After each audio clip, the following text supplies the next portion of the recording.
তোরা কি করছিস সবাই? ঘরের কোনায় আসিফ, নয়ন, জিদান, তুবা চারজনে আধবৃত্তে বসে কি একটা চুপি চুপি আলোচনা করছিল। আলোচনার রেশ তখনও কানে বাজছে। এমন সময় বৃষ্টির গন্ধের মতো আচমকা ঢুকে পড়ল আফরা। হাঁপাতে হাঁপাতে সে এক ভিন্ন জগৎ থেকে ফিরে এসেছে। কিরে, এমন হাঁপাতে হাঁপাতে কার পিছু ছেড়ে এলি? তুবা ঠাট্টা করল। আফরার মুখে থেমে থাকা উত্তেজনার রেখা মুছা গেল না। একটা গুরুত্বপূর্ণ কথা বলার ছিল, মনে হলো না বললে ভয়ঙ্কর পাপ হয়ে যাবে, এজন্য এলাম। চারজনে একসাথে তাকালো আফরার দিকে। মনে হচ্ছে ওর মুখেই লেখা ইতিহাসের এক অব্যাখ্যায় ঘটনা শোনার অপেক্ষায়। আফরা কোলের বালিশটা শক্ত করে চেপে ধরে বসলো। চোখে মুখে এইমাত্র ভিন গ্রহ থেকে ফিরেছি ধাঁচের এক উত্তেজনা। কিরে বল, এমন মুখ বানিয়েছিস কেন? তোবার প্রশ্নে আফরা একবার চোখ মেলে তাকিয়ে গভীর শ্বাস টেনে ঘোষণা করলো, আমি দৃষ্টিকে দেখেছি। এক মুহূর্ত নিস্তব্ধতা, তারপর সবাই একযোগে শ্বাস ছেড়ে বিরক্তির ছায়া ফেললো চেহারায়। নয়ন পাশ থেকে বলে উঠল, আরে ধর, মানুষই তো দেখেছিস, উড়ন্ত জিন তো না। জিদান হাসতে হাসতে বলে উঠল, এমনভাবে বলিস মানে হচ্ছে ভাগ্যক্রমে আসমানের অপ্সরা নেমে এসেছিল আর তুই চোখের দেখা পেয়ে গেছিস। আফরার চোখ আরো উজ্জ্বল হয়ে উঠল। সে গম্ভীর গলায় বলে উঠল, হ্যাঁ ঠিক তাই, অপ্সরাই দেখেছি আমি। যদি তোরা ওকে দেখতিস তাহলে বুঝতি আমি কি দেখেছি। তোবা এবার একটু কৌতূহলী হয়ে জিজ্ঞেস করলো, মানে? মানে আমি ঠিকই বলছি, দৃষ্টি অসম্ভব সুন্দর, চোখের সামনে একেবারে আসমানের পরি যেন। এমন রূপবতী আমি আমার এইটুকু বয়সে কখনো দেখিনি। পাগল হয়ে গেছিস নাকি? পাড়া মহল্লায় এত সুন্দর মেয়ে হয় নাকি? মহল্লার মধ্যে এত রূপবতী আসছে, শুনলে তো রূপচর্চার দোকানগুলো লজ্জায় বন্ধ হয়ে যাবে। আফরাকে ব্যঙ্গ করে কথাটা বলে উঠল তুবা। আফরা এবার মুখে এক ধরনের নিখাত ভাব এনে বলল, আমি ঠাট্টা করছি না তোবা, দৃষ্টিকে দেখে আমার বুঝতে বাকি নেই। আমরা এতদিন প্রসাধনীর নিচে চাপা মুখগুলোকে সুন্দর বলে ভুল করতাম, কিন্তু দৃষ্টি এসব কিছু থেকে আলাদা। তার চেহারায় বিন্দুমাত্র মেকআপের প্রলেপ নেই, তবুও এমন দীপ্তি যেন মেঘযুক্ত পূর্ণিমার রাত। অসম্ভব সুন্দরী দৃষ্টি, তোদের সবার ধারণার থেকেও কয়েক ধাপ বেশি সুন্দর।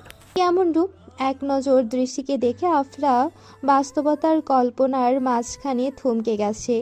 তার কথায় এক অদ্ভুত উন্মাদনা যা সংক্রমিত হলো বাকিদের মধ্যেও।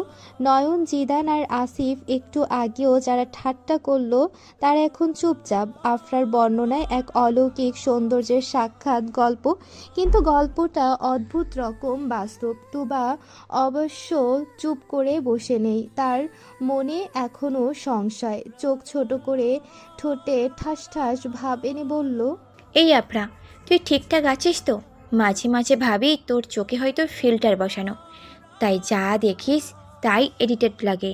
আফরা চোখ পাকিয়ে তুবার দিকে তাকালো, গলা নামিয়ে বলল, আমি কিছুর বাড়াবাড়ি করি না তোবা, আমি দৃষ্টির চোখে চাঁদ দেখেছি, মুখে দেখেছি প্রাচীন কোনো শিল্পীর নিখুঁত তুলির ছোঁয়া।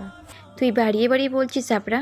আফরা তুবার দিকে এমনভাবে তাকালো মনে হলো এখনই একটা চটাস করে কষিয়ে দেবে। তবুও গলা নিচু করেই বলল, মোটেও না তোবা, তুই যদি একবার দেখতি, শুধু একবার তাকিয়ে দেখতি দৃষ্টিকে, তাহলে বুঝতি আমি কিছুই বাড়িয়ে বলিনি। তুবা ভ্রুকুশকে বলল, তুই আবার একটু অতিরিক্ত বলছিস আপরা। আফরা গম্ভীর মুখে মাথা ঝাঁকালো। মোটেও না তোবা, দৃষ্টিকে দেখার পর আমি বুঝেছি রূপকথার রাজকন্যা মানে কি। ওর চোখে এমন এক নিঃস্ব গভীরতা, তাতে ডুবে গেলে সাঁতার জানার লোকও হাবুডুবু খাবে। চোখ দুটো নিস্তব্ধ জোছনার রাতে কুয়াশায় মোড়ানো জলরাশি। তুবা এবার কিছুটা চুপ, কিন্তু তুবা চুপ মানে যুদ্ধবিরতি, পরাজয় না। সে ঠোঁট কামড়ে বলল, তাহলে তো দেখতেই হবে মেয়েটাকে। আফরা হেসে ফেলল। দেখবি, দেখলেই বুঝবি, আর দোষ দিবি না আমার, বরং আমারে ধৈরা বলবি তুই ঠিকই কইছিলি, রূপে ভরা একখানা রূপকথা দেখছি। পাশ থেকে নয়ন ফিসফিস করে জিদানকে বলল, ভাই, দৃষ্টিরে না দেখলে মনে হয় আমাদের লাইফটাই ব্ল্যাক অ্যান্ড হোয়াইট থাকবে। কিছু কালার লাগে ভাই, কিছু উজ্জ্বলতা। জিদান মাথা নেড়ে বলে উঠল, দৃষ্টিকে না দেখলে আমাদের জিন্দিগির দৃষ্টিভ্রম হয়ে যাবে ভাই, একবার তো দেখতে হবে। মাঝ থেকে আসিফ নিজেকে লয়াল আর জেন্টলম্যান প্রমাণ করতে ফিসফিস করে উত্তর দিল, দৃষ্টি যদি এমন হয় তাহলে পলক পরানো গুনাহ আমাদের দোস্ত, দেখতে হবে না আমাদের বাদ দে।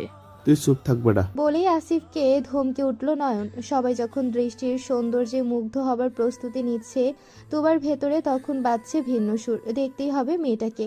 এমন কি রূপ হলো যে আফরা বেহুশ। একটা অদ্ভুত জেদ চাপলো তার। তুবা মনে মনে বলে উঠল, দেখবো ঠিকই, কিন্তু আমি প্রমাণ করেই ছাড়বো চাঁদ বলে যেটা ভাবতেছো ওটা আসলেই হাই পাওয়ার টিউবলাইট।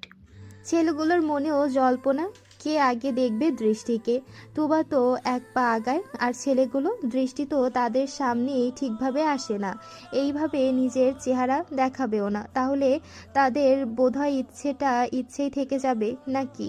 তাদের মধ্যেও কেউ কেউ তুবার মতোই গোপনে ছক কষছে। এখন শুধু সময়ের অপেক্ষা, রূপের সাক্ষাৎ হয় কিনা আর কার ভাগ্যে পড়ে সেই দৃষ্টির মুখোমুখি হওয়ার সুযোগ। চৌধুরী বাড়ির দোতলার ঠিক একেবারে কোণার ঘরটা অন্য 10টা ঘরের মতো নয়, বড় নয়, বিলাসী সাজনি, তবুও তার ভেতরে গুমড়ে কাদের সময় আর নীরবে বেঁচে থাকে এক জীবন্ত আত্মা। এটা দৃষ্টির ঘর না, ভুল হলো, বইয়ের ঘর। আর এই ঘরের পুরো ধমনীতে কেবল বইয়ের পাতার শব্দ। বই ভালোবাসে দৃষ্টি। ভালোবাসে মানে এই নয় যে সে গল্প পড়ে সময় কাটায়, সে বই পড়ে বেঁচে থাকে। তার বাবার রক্তেই মিশেছিল এই অভ্যাস। তিনি ছিলেন নীরব পাঠক, শব্দের জাদুকর। বই ছিল তার কাছে ধ্যানের মতো, আর সেই ধ্যানই উত্তরাধিকারী সূত্রে এসে নিভে যাওয়ার আগেই জ্বলে উঠেছে দৃষ্টির ভেতরে। তাদের বাড়িতেই তার বাবার একটা বড় লাইব্রেরি ছিল। একটা সময় ছিল যেখানে সকালবেলা চায়ের কাপে ধোয়ার পাশাপাশি উঠত বইয়ের পাতার গন্ধ। কত হাজার বই ছিল সেখানে, কত সেলফ, কত গল্পের ঘর। এখন কেমন আছে সেই লাইব্রেরি দৃষ্টি জানে না, জানারও ইচ্ছে করে না সব সময়। কারণ কিছু স্মৃতি জ্বলন্ত দ্বীপের হয়ে জ্বলতে থাকুক, আর কিছু থাকুক মনের কোণে সযত্নে ঢাকা ধুলোমাখা বক্সের মতো। তবে দৃষ্টির স্বপ্ন খুব স্পষ্ট, নিজের একটা লাইব্রেরি হবে, শুধু ঘর নয়, একখানা বিশাল মহল হবে বইয়ের। সেখানে থাকবে হাজার হাজার বই, বইয়ের ঘ্রাণে মোড়া হবে বাতাস। ছাদ থেকে নামবে কাঠের ঝুল বারান্দা, আর টেবিলের উপর পড়ে থাকবে পঠিত অপঠিত কত শত পৃষ্ঠা। এমন একটা লাইব্রেরি যেটার নাম উচ্চারণ করলেই শহরের জ্ঞান পিপাসুরা চোখ বন্ধ করে নিঃশ্বাস নেবে। এ স্বপ্ন দৃষ্টির বহুদিনের, আর দৃষ্টি শপথ করেছে সে এটা করবেই। কারণ এই স্বপ্নে শুধুই ইট কাঠ নেই, আছে বাবার মতো হয়ে ওঠার এক দুরন্ত লালসা। আর সেই লালসায় আগুন জেলে আজও বইয়ের পাতার নিচে মুখ গুজে বসে থাকে দৃষ্টি। প্রায় প্রতিদিনের মতোই আজও সে এসেছে তার প্রিয় আশ্রয়, চৌধুরী বাড়ির কোণার বইয়ের ঘরটিতে। দিনভর ব্যস্ততার ফাঁকে সময় হয়ে ওঠেনি, তাই রাতের নিস্তব্ধতাকে সে বেছে নিয়েছে। দৃষ্টি ধীরে ধীরে ঘরে পা রাখল। পেছনের চুল গুজে রাখা, চোখ জোড়া একটু ক্লান্ত, তবুও বইয়ের ঘ্রাণে ঢুকতেই প্রাণ ফিরে পেল যেন।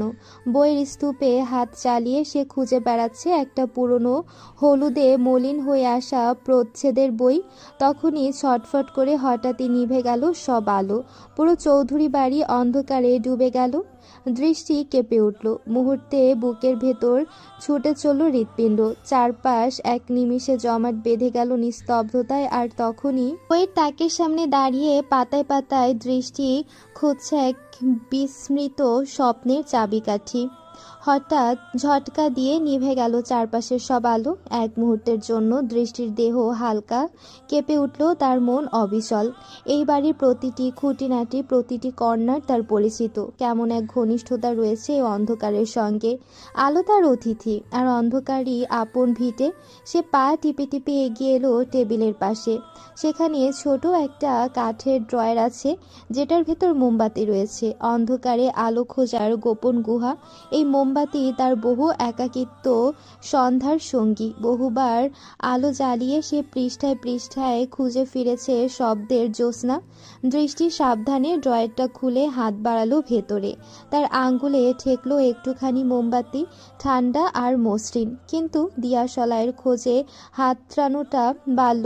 সে এবার আন্দাজ করে টেবিলের উপর হাত বুলাতে লাগলো। তক্তার উপর আঙ্গুলের ছায়া ছুঁয়ে বেড়াতে লাগলো চুপি চুপি, এক প্রান্ত থেকে অন্য প্রান্ত। কোন থেকে কোন, কিন্তু না, দিয়াশলাইয়ের প্যাকেট মনে হয় হাওয়ায় মিশে গেছে। অন্ধকার ঘন হয়ে এলো আরও। একটা দীর্ঘশ্বাস ছাড়ল দৃষ্টি। সেই দীর্ঘশ্বাস না বলা এক ক্লান্তির ছায়া হয়ে ঠান্ডা হাওয়ার মতো বেরিয়ে এলো দৃষ্টির বুকের গহীন থেকে। আলো নেই, আশার আভা নেই, তাই হয়তো নিঃশ্বাসও হয়ে উঠছে একটু বেশি ভারী। দৃষ্টি ঠিক করলো তখন ঘর ছেড়ে বেরিয়ে যাবে। ঠিক তখনই অন্ধকারের বুক চিরে ভেসে এলো এক অজানা নিঃশ্বাস। ঠিক তার ঘাড় বরাবর, ঠান্ডা ভারী, একেবারে কাছ থেকে আসা নিঃশ্বাসের তরঙ্গে গা শিউরে উঠল দৃষ্টির। মুহূর্তেই থেমে গেল তার সমস্ত কার্যকলাপ। দৃষ্টি দাঁড়িয়ে রইল নিস্পন্দনে। এতটাই স্তব্ধ হয়ে গেল মনে হচ্ছে দেহ নয়, এক পাথরের খোদাই মূর্তি দাঁড়িয়ে আছে। সময়টাও থেমে গেছে কিনা কে জানে। নিঃশ্বাসটা এখন আরও কাছে, আরও গভীর। তার ঘাড়ের পেছনটায় আবছা কোনো অস্তিত্বের শ্বাসের ভার বইছে। ভয়ের গাঢ় ছায়া আর অভ্যস্ত সাহসের মাঝখানে দাঁড়িয়ে দৃষ্টি প্রস্তুত হচ্ছিল, চুপচাপ অপেক্ষা করছিল। ঠিক যে মুহূর্তে অচেনা অস্তিত্বটা একটু এগোবে অন্ধকার ফুঁড়ে, সে তখন ঝাঁপিয়ে পড়বে, তার অস্তিত্ব রক্ষা করবে এক দুঃসাহসী প্রচেষ্টায়। কিন্তু তাকে চমকে দিয়ে হঠাৎই নিঃশ্বাসের ভার সরে গেল পাশ থেকে। নিশ্চিহ্নে কেউ বা কিছু সরে গেল অন্ধকারেরই গভীরে। চারপাশে আবার নেমে এলো এক রহস্যময় নিস্তব্ধতা। দৃষ্টি এখনো এক জায়গায় স্থির, ভাবছে সত্যি কি কেউ ছিল, নাকি ভয়, ক্লান্তি আর কল্পনার মিলিত প্রতারণা। তবু নিশ্চিত হয়ে এক হাত রাখলো টেবিলের উপর। আর ঠিক তখনই তার আঙ্গুলে ঠেকে গেল কিছু একটা, ধাতব, গা শীতল অথচ পরিচিত। আঙ্গুলে ভালোভাবে টেনে নিয়ে স্পর্শ করতেই চিনে ফেললো এটা একটা লাইটার। দৃষ্টি অবাক হলো। আসলে অবাক হওয়াটাই স্বাভাবিক। সে তো জানে এই ঘরে কখনো লাইটার রাখেনি সে, কেবল দিয়াশলাইয়ের কাঠিগুলোকেই আপন করেছে সবসময়। সেই কাঠির টুকরোতেই লুকিয়েছিল তার একান্ত কিছু স্মৃতি, অভ্যাস, নির্ভরতা। তবু আগ পিছ না ভেবে সিদ্ধান্ত নিল মোমবাতিটা জ্বালিয়েই ফেলবে। লাইটারটায় একটা চাপ দিতে চট করে একটুখানি শব্দ হলো, একটা ক্ষীণ আগুনের ঝলক, আর সেই আগুন পুরো স্তব্ধ রাত্রিকে খানিকটা গাঢ় করে তুলল। এক অনাহুত দাগ টেনে দিল নিস্তব্ধতার গায়ে। মোমবাতির আলো ছড়িয়ে পড়ল চারিদিকে। দেয়ালে দেয়ালে ঝুলে থাকা ছায়াগুলো ধরা পড়ে গেল। দৃষ্টি ধীরে ধীরে চোখ বুলালো ঘরের প্রতিটি কোণে, বইয়ের তাকে, জানালার পাশে। কিন্তু না, কিছুই নেই, কেউ নেই। তবু দৃষ্টির মনে হচ্ছিল এই ঘরেই কেউ ছিল। তার নিঃশ্বাসে, বাতাসের ভারে এক অদৃশ্য উপস্থিতির ছাপ এখনো রয়ে গেছে। সে নিশ্চিত কেউ এসেছে। এখনো কি সে আছে? এই স্বল্প সময়ের মধ্যে যদি সরে গিয়ে থাকে, তবে গেল কোথায়? একটা গা ঘেঁষা জড়শ্বাস ছাড়ল। দৃষ্টি তাতে নিজেকে সামলে নিল। বেরিয়ে যাবে, ঠিক এই সিদ্ধান্তে উপনীত হয়েছিল। সেই মুহূর্তেই দরজার কাছ থেকে এলো এক ফিসফিসের শব্দ। থমকে গেল দৃষ্টি। চোখের পাতা কাঁপল না একবারও, তবুও তার সমস্ত শরীর স্থির হয়ে গেল প্রশ্নগুলোর ভারী। কে? বাহিরের কেউ নাকি চোর? তবে বাড়ির কেউ হলে এভাবে চোরের মতো আসবে কেন? মোমবাতির কাপা আলোর নিচে দৃষ্টি চারপাশে তাকিয়ে খুঁজে নিল একটা মোটা কাঠের লাঠি। ধীরে ধীরে সেই লাঠিটা তুলে নিল সে হাতে। তারপর সাবধানে সে ফু দিল মোমবাতির দিকে। নরম আলোটা এক মুহূর্তে নিভে গেল, আর তার সঙ্গে নিঃশেষ হলো শেষটুকু দৃশ্যমানতা। চারপাশে ফিরে এলো সেই অন্ধকার, যেটার সাথে দৃষ্টির প্রাচীন বন্ধুত্ব। ধীরে ধীরে পা টিপে টিপে অন্ধকার চিরে এগিয়ে যেতে লাগলো দৃষ্টি। আওয়াজটা যেখানে থমকে দাঁড়িয়েছিল, দৃষ্টিও ঠিক সেখানে গিয়েই থামলো। আর তারপর চোখে না দেখে হঠাৎ এক ঝাঁঝালো বিস্ফোরণ হয়ে উঠল তার হাতের লাঠিটা। কোনো ঘোষণা নেই, কোনো সুযোগ নেই, সরাসরি দিক ভুলে একের পর এক লাঠির বাড়ি চালাতে শুরু করলো দৃষ্টি। কঠিন কাঠের বাড়িতে চারপাশে ভেসে উঠল অস্পষ্ট চিৎকার। আহা, আরে থামো। কি হচ্ছে? কিন্তু শব্দগুলো ব্যথার আঘাতে এলোমেলো, আধো গলায় শোনালো। রাতটা কেঁপে উঠল এক অচেনা শোরগোলে। এমন আকস্মিক শব্দ শুনে ঘর থেকে বেরিয়ে এলো উজান। তার পেছন পেছন তুবা আর আফরাও বেরিয়ে এলো নিজেদের ঘর থেকে। তখনই এক ঝলক তীব্র আলো এসে পড়ল ঘরের ভেতর। বিদ্যুৎ ফিরে এসেছে। দৃষ্টির হাতের লাঠি স্থির হয়ে গেল মাঝ আকাশে। আলো পড়তেই পরিষ্কার দেখা গেল সামনে দাঁড়িয়ে থাকা তিনটা বেহাল দশার প্রাণ। একজন কাতর, একজন হকচকানো, আর আরেকজন হাত পা গুটিয়ে ব্যথার নিকুচি করছে। দৃষ্টি থমকে গেল। সেকেন্ড খানিকের জন্য মাথার সমস্ত রক্ত উল্টো পথে বইল। দ্রুত পা পিছিয়ে নিয়ে ঘুরে দাঁড়ালো সে। তারপর অস্থিরভাবে টেনে নিল মাথার আঁচলটা, আর সেই আঁচল দিয়েই ঢেকে ফেললো মুখখানা। তারপর হ্যাচকা গলায় বলেই ফেললো, আরে আরে, আপনারা এখানে কি করছেন? জিদান হাত পা ডলতে ডলতে প্রায় কান্নার গলায় চেঁচিয়ে উঠল। সেটা মারার আগে জিজ্ঞেস করতে হতো। অত্যন্ত দুঃখিত স্বরে কথাটা বলে উঠল সে। একটু পরেই সে ব্যথা ভুলে যদি কাঁদতে বসে যায় তা দেখেও আশ্চর্য হবে না দৃষ্টি। এর মধ্যেই এসে গেল উজান। তুবা আফরাও পেছন পেছন হাজির। দরজায় গা ঘেঁষে দাঁড়িয়ে তারা থমকে গেল দৃশ্য দেখে। আসিফ, নয়ন আর জিদান মেঝেতে লুটোপুটি খাচ্ছে। কেউ কোমর ধরে আছে, কেউ হাঁটুতে মালিশ করছে। আফরার চোখ কপালে তুলে এগিয়ে গেল। আগে আসিফকে টেনে তুলল সে, আর উজান দুই হাতে একে একে নয়ন আর জিদানকে সামলে তুলতে তুলতে বলল, তোদের এই অবস্থা কি করে হলো? উজানের কথা শুনতেই আসিফ গরম চোখে তাকালো দৃষ্টির দিকে। ঠিক তখনই পাশ থেকে নয়ন চিৎকার দিয়ে বলে ফেলল, সেটা তোর বোনকেই জিজ্ঞেস কর। এই অবস্থা তো তোর তারই কল্যাণে। উফ, কি মারটাই না মারছে। হাড়গোড় সব টেরা হয়ে গেছে রে ভাই। জিদান বেচারা হা করে নিঃশ্বাস নিচ্ছে। মনের ভেতরও ব্যথা ঢুকেছে তার। আসিফ হাঁটুতে হাত দিয়ে ডলতে ডলতে বলে উঠল, এই মেয়েটা ভয়ঙ্কর ভাই, অন্ধকারে পিটিয়ে আত্মরা করে সেরে সেরে। ঠিক তখনই আফরা এগিয়ে এসে বলল, দৃষ্টি, তুমি ওদের এভাবে মারলে কেন? কি করেছিল ওরা? সবাই দৃষ্টির দিকে তাকালো। সে মুখের অর্ধেকটা আঁচলে ঢেকে রেখেছে, চোখ দুটো শুধু উকি দিচ্ছে। দৃষ্টি একটু চোখ পিটপিট করে তাকিয়ে সরল গলায় বলেই ফেলল, আগে ওনাদের জিজ্ঞেস করুন আপু, ওনারা এই রাতের বেলায় অন্ধকারে ফিসফিস করে কি করছিলেন? সব চোখ এবার ঘুরে গেল নয়ন, আসিফ আর জিদানের দিকে। তিনজনের মুখেই চোর ধরা পড়েছে এরকমের একটা ভঙ্গিমা। চোখ টিপে ঘাড় চুলকে কেউ পায়ের আঙ্গুলে ঘষছে মেঝে। এমনভাবে চুপচাপ দাঁড়িয়ে আছে, মনে হচ্ছে তারা একটা কবরস্থানের ভাষণ শুনছে। ঠিক তখনই দূর থেকে এসে হাজির হলো মরিয়ম বেগম। সে হাঁপাতে হাঁপাতে বলল, মরিয়মের কথার উত্তরে উজান একবার তার দিকে তাকিয়ে গম্ভীর গলায় বলল, ছুয়ানি খালা, আমরা এমনি কথা বলছিলাম তো, তাই যাও, তুমি মায়ের কাছে যাও। মরিয়ম সন্দেহ ভরে চারপাশে তাকালো, কিন্তু কিছু না বলেই ধীরে ধীরে ফিরে গেল। তার বিদায়ের সাথেই ঘরের বাতাস একটু ভারী হয়ে উঠল। উজান এবার এক পা এগিয়ে এলো, চোখে আগুন, ভ্রুকুচকে বলে উঠল, কি করতে এসেছিস সেখানে তোরা? সত্যি করে বল। তিনজন আসলে সত্যিকারের আসামি। চোরের মতো মুখ করে একে অপরের দিকে তাকালো তারা। নয়ন আসিফের দিকে তাকালো, আসিফ জিদানের দিকে, আর জিদান বেহাল মুখে ফ্যালফ্যাল করে তাকালো ফাঁকা দেয়ালের দিকে। মনে হলো দেয়াল ফেটে যদি বের হওয়ার রাস্তা মেলে। দৃষ্টি আস্তে করে হাতে থাকা লাঠিটা দরজার পেছনে রেখে গুছিয়ে দাঁড়ালো। তারপর কারো দিকে না তাকিয়ে বলে উঠল, পরের বার থেকে রাতের বেলা একটু সাবধানে চলাফেরা করবেন। এরকম ফিসফিস শুনলে চোর ভেবে আরও মায়ের খেতে পারেন। এই বলে গটগট করে হেঁটে বেরিয়ে গেল দৃষ্টি। দৃষ্টি হেঁটে চলে যাওয়া মানে মঞ্চ ছেড়ে প্রধান চরিত্রের প্রস্থান। এবার জিদানের কলার চেপে ধরল উজান। এই শালা, সত্যি করে বল এখানে কি করছিলি, নইলে এবার এক দফা আমার হাতে মার খাবি। জিদান ঘাট টান করে পেছনে তাকালো। এই ফাঁকে আফরা এগিয়ে এসে আসিফের সামনে দাঁড়ালো। চোখে চড়চড় করে রাগের আগুন নিয়ে বলে উঠল, সত্যি করে বল, কি করতে এসেছিস? নইলে কিন্তু এখন। আফরার কথায় আসিফ গলা নিচু করে বলে উঠল, আমার দোষ কি?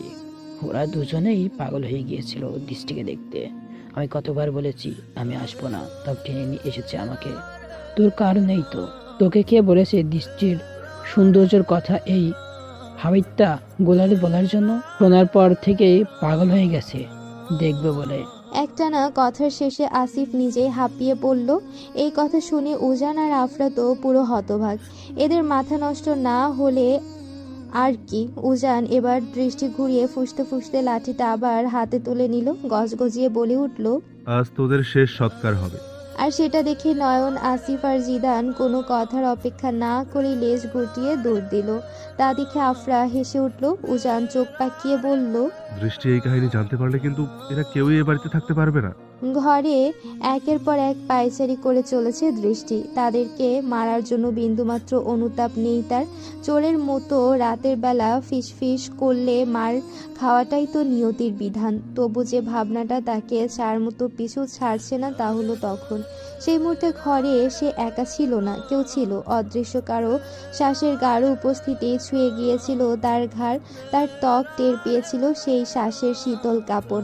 সেই অনুভূতি কল্পনা নয়, কল্পনার অতীত, এক বাস্তব স্পর্শ। কে ছিল সেই ছায়া? উজানের বন্ধুদের কেউ? কিন্তু না, তারা তো একত্রে ধরা পড়েছে। তাদের কেউ হলে চোখে পড়ার আগেই মিলিয়ে যেত ঘরের কোণে কোণে, আর মার খেয়ে কাতর আত্মা হয়ে পড়ে থাকতো না।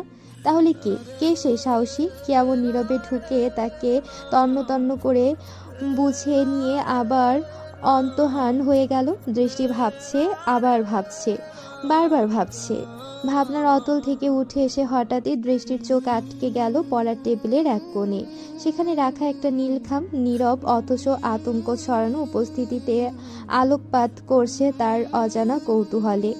এটা দৃষ্টি রাখিনি। তার জ্ঞান সীমা, তার অভ্যাস, তার প্রতিদিনের নিরুত্তাপ টেবিল, সেখানে এমন খাম থাকার কথা নয়। তাহলে কে রেখেছে? কার সে নীরব আগমন যে শব্দের বদলে রেখে গেছে শুধু নীল রঙের এক জিজ্ঞাসা? এক মুহূর্ত দৃষ্টি স্তব্ধ দাঁড়িয়ে রইল। তার চোখ চক্রাকারে ছুটে বেড়াতে লাগলো নিজ ঘরের প্রতিটি কোণায়, প্রতিটি জানালার ফাঁক পর্দা। কোথাও মানুষের উপস্থিতি নেই, আছে কেবল অনুপস্থিতের ভয়ানক ঘনত্ব। ধীর পায়ে এগিয়ে গিয়ে সে দরজা জানালা ঠিকঠাক বন্ধ করে নিল। তারপর সে একটা ভারী জড়ো শ্বাসে হাত বাড়িয়ে নিল সেই খামের ছিঁড়ে পড়া মুখের ভেতর থেকে বেরিয়ে এলো একটা ছোট্ট চিরকুট। দৃষ্টি চোখ মেলে চেয়ে দেখলো চিরকুটটা। প্রিয় বিশ্বচন্দ্রিমা, তোমার রূপ লোকের গাঢ় স্নিগ্ধতা আমি সময়োচ্যুত এক আত্মা। মোমের শিখায় ঢেউ খানানো হলদে ধোয়ার আবছায় তোমার অপরূপ বিভাসে এক বিষণ্ণ মোহ যা আমাকে প্রতি রাতের মতোই করে মাতাল করেছে। তোমার রূপে হারিয়ে ফেলে এসেছি আমার সমস্ত নিজস্বতা। ভাবো তো, এক ঘন্টা মানুষ কেমন করে নিজের সমস্ত সত্তা ভাসিয়ে দেয় কেবল কারো চোখের পাতায় জমা চাঁদ রাতে। তুমি বিধাতার শূন্য গর্ভ একাকিত্ব থেকে জন্ম নেওয়া এক সৌন্দর্যের শোকগাথা। তোমায় দেখলেই মনে হয় বিধাতা দীর্ঘদিনের নৈশব্দ ভেঙে নিজ সাথে এক যন্ত্রণার চাঁদ রচনা করেছেন, রূপসী, অপার, অথচ বিষাক্ত কোমলতে পরিপূর্ণ। সাঁতার না যেন আমি ডুব দিয়েছি তোমার প্রেমের অতল সায়রে। নিঃশ্বাস নিতে নিতে আমি প্রতিবার তলিয়ে যে আরও এক স্তর গভীরে। তলিয়ে যেতে যেতেও আমি অবাক বিস্ময়ে ভাবি, এই বুঝে অস্তিত্বের শেষ সময় পৌঁছে গেছে। কিন্তু না, এই তো আরো এক ধাপ গভীর, আরো এক ধাপ হারানো। তবু তোমার দিকে বাড়িয়ে দিয়ে হৃদয়ের নির্বাক আরতি, কারণ আমি বুঝে গেছি তোমার মোহে হারিয়ে যায় আমার একমাত্র পরিণতি। আমার সত্তা আজ অবশ, আমার চিন্তার সমূহ বিকারগ্রস্ত। তোমার অলিক ঐশ্বর্যের নিকট আমি এক অসহায় উপাসক। এতে তোমার অন্তর্গত বিষ পিপাসু। চিঠিটা হাতে নিয়ে থমকে গেল দৃষ্টি। চোখের কোণে জমে থাকা নিঃশ্বাসটা হঠাৎই ভারী হয়ে এলো। কাগজের পাতায় কারো অদৃশ্য ছায়া এখন চোখে সজীব হয়ে উঠেছে। তার মানে সত্যি কেউ ছিল ওখানে। কিন্তু কে? উজান?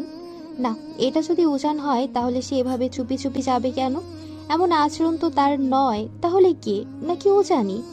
উফ, মাথা কাজ করছে না। কপালে হাত ঠেকিয়ে ফিসফিস করে বলল দৃষ্টি। তার ভেতরে সন্দেহের একটা পোকা বাসা বাঁধতে শুরু করেছে। অজানা আতঙ্কে বুকের ভেতর ধুকপুক করছে অস্থিরতা। সাবধানে থাকতে হবে এখন, খুব সাবধানে। কেউ তারই ঘরে এসে এইভাবে চিরকুট রেখে যাচ্ছে আর সে আন্দাজ করতে পারছে না। না না, কিছুতেই না। অতঃপর আর কিছু না ভেবে সেদিনকার মতো নিজেকে গুটিয়ে নিল দৃষ্টি। একটু ঘুম দরকার তার। রবিবার সকাল। শহরের গায়ে রোদ মেখে নেমে এসেছে অলসতা, কিন্তু দৃষ্টির গায়ে আজ তার ছোঁয়া নেই। তাদের কলেজে আজ একটা অনুষ্ঠান আছে, নিয়ম মেনে বাঁধা ছকে সাজানো এক সাংস্কৃতিক আনুষ্ঠানিকতা। শুরু হবে ঠিক 11টায়। তাই আজ দৃষ্টি একটু কম তাড়াহুড়া করছে। তার চোখে মুখে কোনো উৎসাহ নেই। এইসব অনুষ্ঠানে তার মন বসে না কখনোই। আসলে তেমন কিছুতেই আর মন বসে না আজকাল। এই ধরনের আয়োজনে দৃষ্টির নিজেকে মানিয়ে নিতে খুব একটা ভালো লাগে না। সাধারণত কোনো কঠোর নির্দেশনা না পেলে সে যেতই না আজকে, কিন্তু আজ পরিস্থিতি অন্য। না গেলে নাকি জরিমানা, আরও ভয়ঙ্কর কথা এক্সামে মার্ক কেটে দেওয়া হবে। দৃষ্টির মনে হয় এটা কোনো নোটিশ না, এটা আধুনিক কায়দায় জালিয়াতি। তার যুক্তির ভাষায় যার ইচ্ছে হবে সে যাবে, না গেলে কেন বাধ্য করা হবে বুঝি না। দৃষ্টি এখন একটি সরকারি কলেজে বাংলা সাহিত্যে স্নাতক করছে, 2য় বর্ষে তার পথ চলা। একসময় পড়ালেখায় ভালোই ছিল সে, কিন্তু একটা ধাক্কা, একটা অনিয়ন্ত্রিত ঝড় তার জীবনের বহু কিছু ওলটপালট করে দিয়েছে। তারও স্বপ্ন ছিল দেশের শীর্ষস্থানীয় কোনো বিশ্ববিদ্যালয়ে পড়বে সে, বিশাল ক্যাম্পাসে হাঁটবে মাথা উঁচু করে, নিজের এক স্বয়ংসম্পূর্ণ পরিচয় বানাবে। নিজের নামে গড়া এক পূর্ণতা তারও হবে, যার পেছনে থাকবে কেবল তার নিজস্ব পরিশ্রমের খাম, তার নিজের পথ চলার দাগ। কিন্তু সব স্বপ্ন তো পূর্ণতা পায় না। জীবন কখনো কখনো এমনভাবে মন নেয় যেখানে স্বপ্নগুলো একে একে পিছলে পড়ে যায়, ঠিক যেমন নদীর পাড় ভাঙে নীরবে, ধসের কোনো আগাম সংকেত ছাড়াই। তারও হয়নি। দৃষ্টি জানিয়ে সব কিছুর পরও বেঁচে থাকতে হয়, ঘড়ির কাঁটার মতো চলতে হয়, থামা যায় না। থেমে গিয়ে হাল ছেড়ে দেওয়া তার ধাত নয়। বাংলা সাহিত্যের প্রতি তার ঝোঁকটা ভিন্ন। এক ধরনের ঘোর, এক ধরনের আত্মীয়তা কাজ করে তার ভেতরে, তাই এই বিষয়টাই বেছে নিয়েছে সে। ধীর লয়ে তৈরি হচ্ছিল দৃষ্টি, আয়নার সামনে দাঁড়িয়ে নিখুঁতভাবে নিকাবটা গুজে নিচ্ছিল মুখে। এমন সময় হঠাৎ করেই ঘরের দরজায় এসে দাঁড়ালো আফরা। আসবো? দৃষ্টির চোখে এক ঝলক বিষয় রেখা খেলে গেল। নিকাবটা লাগাতে লাগাতে পেছন ফিরে তাকালো। আরে আপু, হাসুন না। কলেজে যাচ্ছ? হ্যাঁ আপু। আফরা একগাল হেসে বলল। আমাদেরকেও নিয়ে চলো না, বাড়িতে বসে থাকতে থাকতে বোর হয়ে যাচ্ছি। দৃষ্টি কিছুটা থমকে গেল, একটু অপ্রস্তুত হলো বটে। এই প্রস্তাবটা সে আশা করেনি। একা একা যাওয়ার মানসিক প্রস্তুতি ছিল পুরো মাত্রায়। আফরার চোখে মুখে জমে থাকা হাঁসফাঁস ভাবটা দেখে বুকের ভেতর একটা কোমল ঢেউ খেলে গেল তার। নিয়ে গেল খারাপ হয় না, এমনিতে সে নিজেও একাই। সত্যি যাবেন? হ্যাঁ। আচ্ছা চলুন। শুনেই আফরা আনন্দে এক লাফ দিল, খুশিতে হুট করে জড়িয়ে ধরল দৃষ্টিকে। এমন আকস্মাত আদরে দৃষ্টিও হেসে উঠল। তুমি 5 মিনিট অপেক্ষা করো, আমি আর তোবা এক্ষুনি তৈরি হয়ে আসছি। বেশ কিছুক্ষণ পর ধীরে ধীরে সিঁড়ি বেয়ে নিচে নেমে এলো দৃষ্টি। নিচে পৌঁছাতেই প্রায় একই সময় নেমে এলো আফরা আর তুবাও।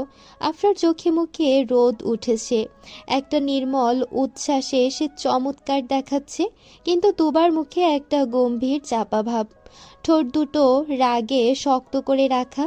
তাকে দেখে মনে হচ্ছে আফরাই জোর করে টেনে এনেছে তাকে। তুবাকে দৃষ্টির ভালো লাগেনি, কোনো নির্দিষ্ট কারণ ছিল না, তবু একটা চাপা অস্বস্তি কাজ করছিল ভেতরে। মেয়েটার চোখে একটা স্থায়ী হিংসা লেপ্টে আছে। কথা বলে না, কিন্তু মুখের অভিব্যক্তি দেখে মনে হয় প্রতিনিয়ত কারো উপর বিদ্বেষ ছুড়ে দেয়। চেহারার গড়নে এক ধরনের স্থবিরতা। তবে আফরা ঠিক তার উল্টো, খোলা হৃদয়ের এক রোদেলা সকাল। কয়েকদিনে আফরা অনেক আপন হয়ে উঠেছে তার। মনে হয় বহু বছরের চেনা। মিষ্টি করে কথা বলে, ছোটোখাটো বিষয়ে হাসে, কারো পাশে দাঁড়াতে দ্বিধা করে না একটুও। একটা মানুষের ভেতর এতটা আলো থাকতে পারে দৃষ্টি, সেটা প্রথম অনুভব করলো ওর সঙ্গে থেকে। আফরাকে সে পছন্দ করেই ফেলেছে, অবচেতনে, নীরবে, নিঃশব্দে। আপু, হয়েছে আপনাদের? হ্যাঁ হ্যাঁ, চলো। আফরা তড়াক করে উত্তর দিল। তুবাও মুখ ভার করে পাশে দাঁড়ালো।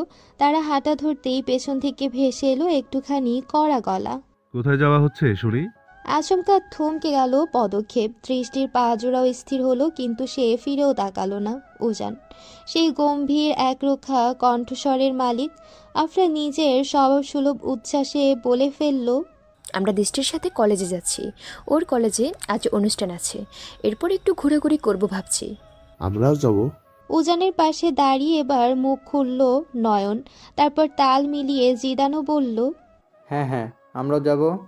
দৃষ্টি চোখে মুখে একটা কুণ্ঠিত বিরক্তি টের পেলেও কিছু বলল না। আফরা জিদানের দিকে তাকিয়ে বলল, আজব তো, ওর কলেজে তোরা গিয়ে কি করবি? জবাবে জিদান চোখ কুঁচকে বলে উঠল। তোরা গিয়ে কি করবি? উজান এবার সবার কণ্ঠ চেপে নিয়ে বলে উঠল, আমরাও যাবো তোদের পাহারা দিতে। ওই দিন যা ঘটেছে, এরপর তোদের একা পাঠানোর মানে সমস্যা ডেকে আনা। কোনো চিন্তা নেই, কলেজে ঢুকবো না, আমরা বাইরে থাকবো। কিন্তু আর কোনো কিন্তু না। এইদিকে চরম বিরক্ত হচ্ছে দৃষ্টি।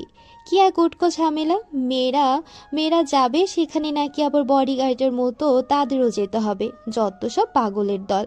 দৃষ্টি আর কিছু না বলে আফরাকে বেরিয়ে আসার ইশারা দিয়ে সে বেরিয়ে গেল।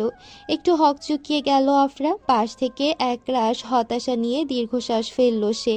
তারপর দুবার হাত চেপে ধরে সেও বেরিয়ে এলো দৃষ্টির পেছন পেছন।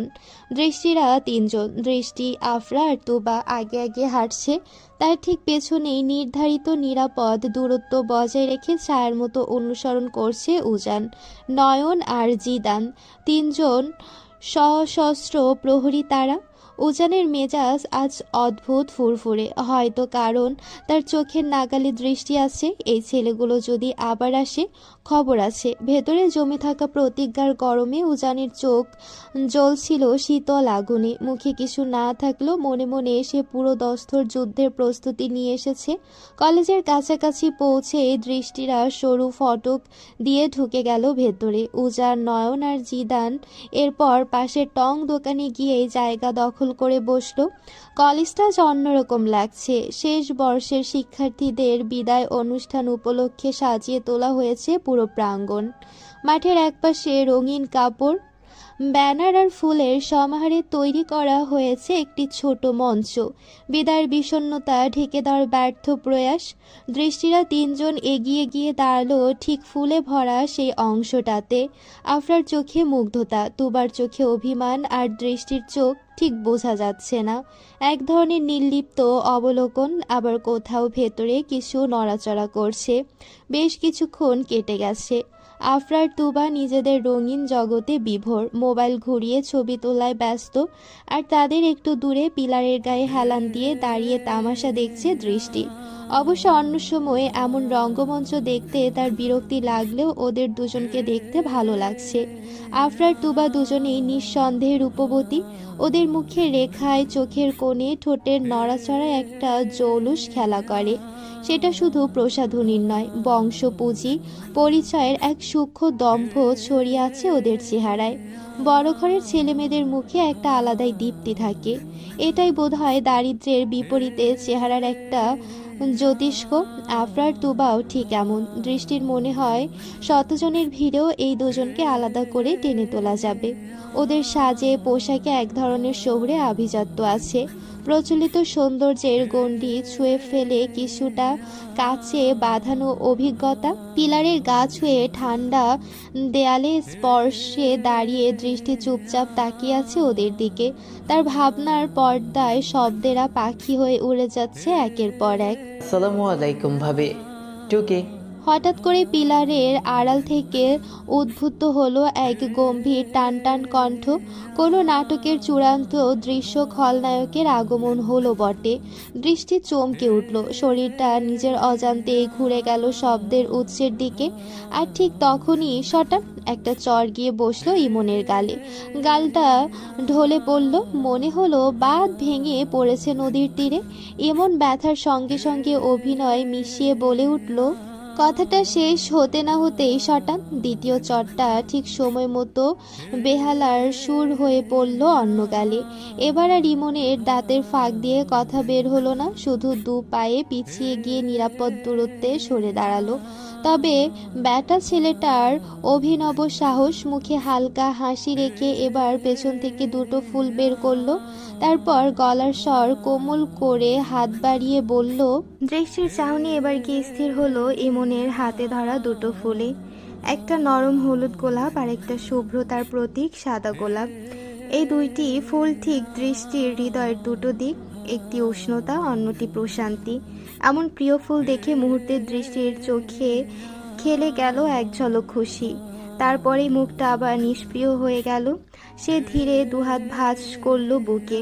চোখ দুটো এবার স্থিরভাবে আটকে রইল ইমনের চোখে। ইমন ততক্ষণে ফুল হাতে দাঁড়িয়ে কাচুমুচু ভঙ্গিতে এদিক ওদিক তাকাচ্ছে। এক হাতে গাল চেপে ধরেছে, গালটা এখনো কম্পন তুলছে আগের চরের প্রতিধ্বনিতে। দৃষ্টি ধীরে এগিয়ে এলো এক ধাপ মাত্র।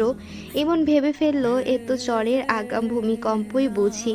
সেই এক ধাপে এসে পিছিয়ে গেল আরেক ধাপ।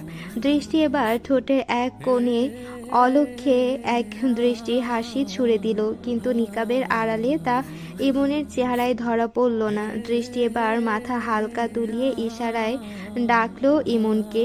ইমন প্রথমে একটু দ্বিধা করলো, তারপর ধীরে এক ধাপ এগোলো।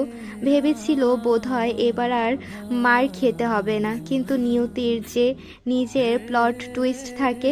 শটান তৃতীয় চরটা নিখুঁতভাবে এসে পড়ল তার গালে। ইমন এবার এক হাতে ফুল আরেক হাতে গাল ধরে বলে উঠল, ভাবি, এটা আবার কিসের জন্য ছিল?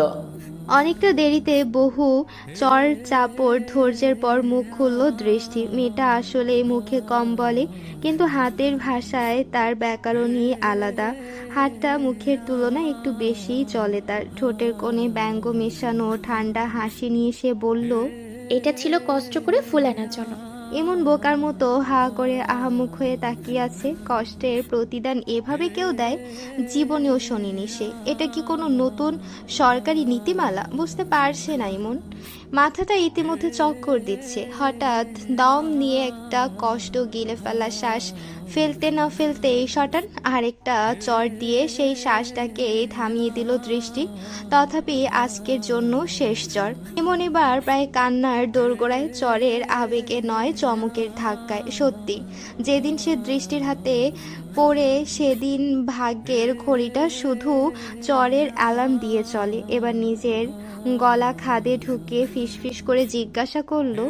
দৃষ্টি ঠান্ডা ভঙ্গিতে নিজের হাতটা ঝেড়ে বলল, এটা হলো এনাম। যে ব্যক্তি এত কষ্ট করে এই ফুল পাঠিয়েছে তাকে আমার পক্ষ থেকে এনামটা দিন, কেমন? দূর থেকে পুরো দৃশ্যের নীরব দর্শক হয়ে দাঁড়িয়ে আছে সাইফ।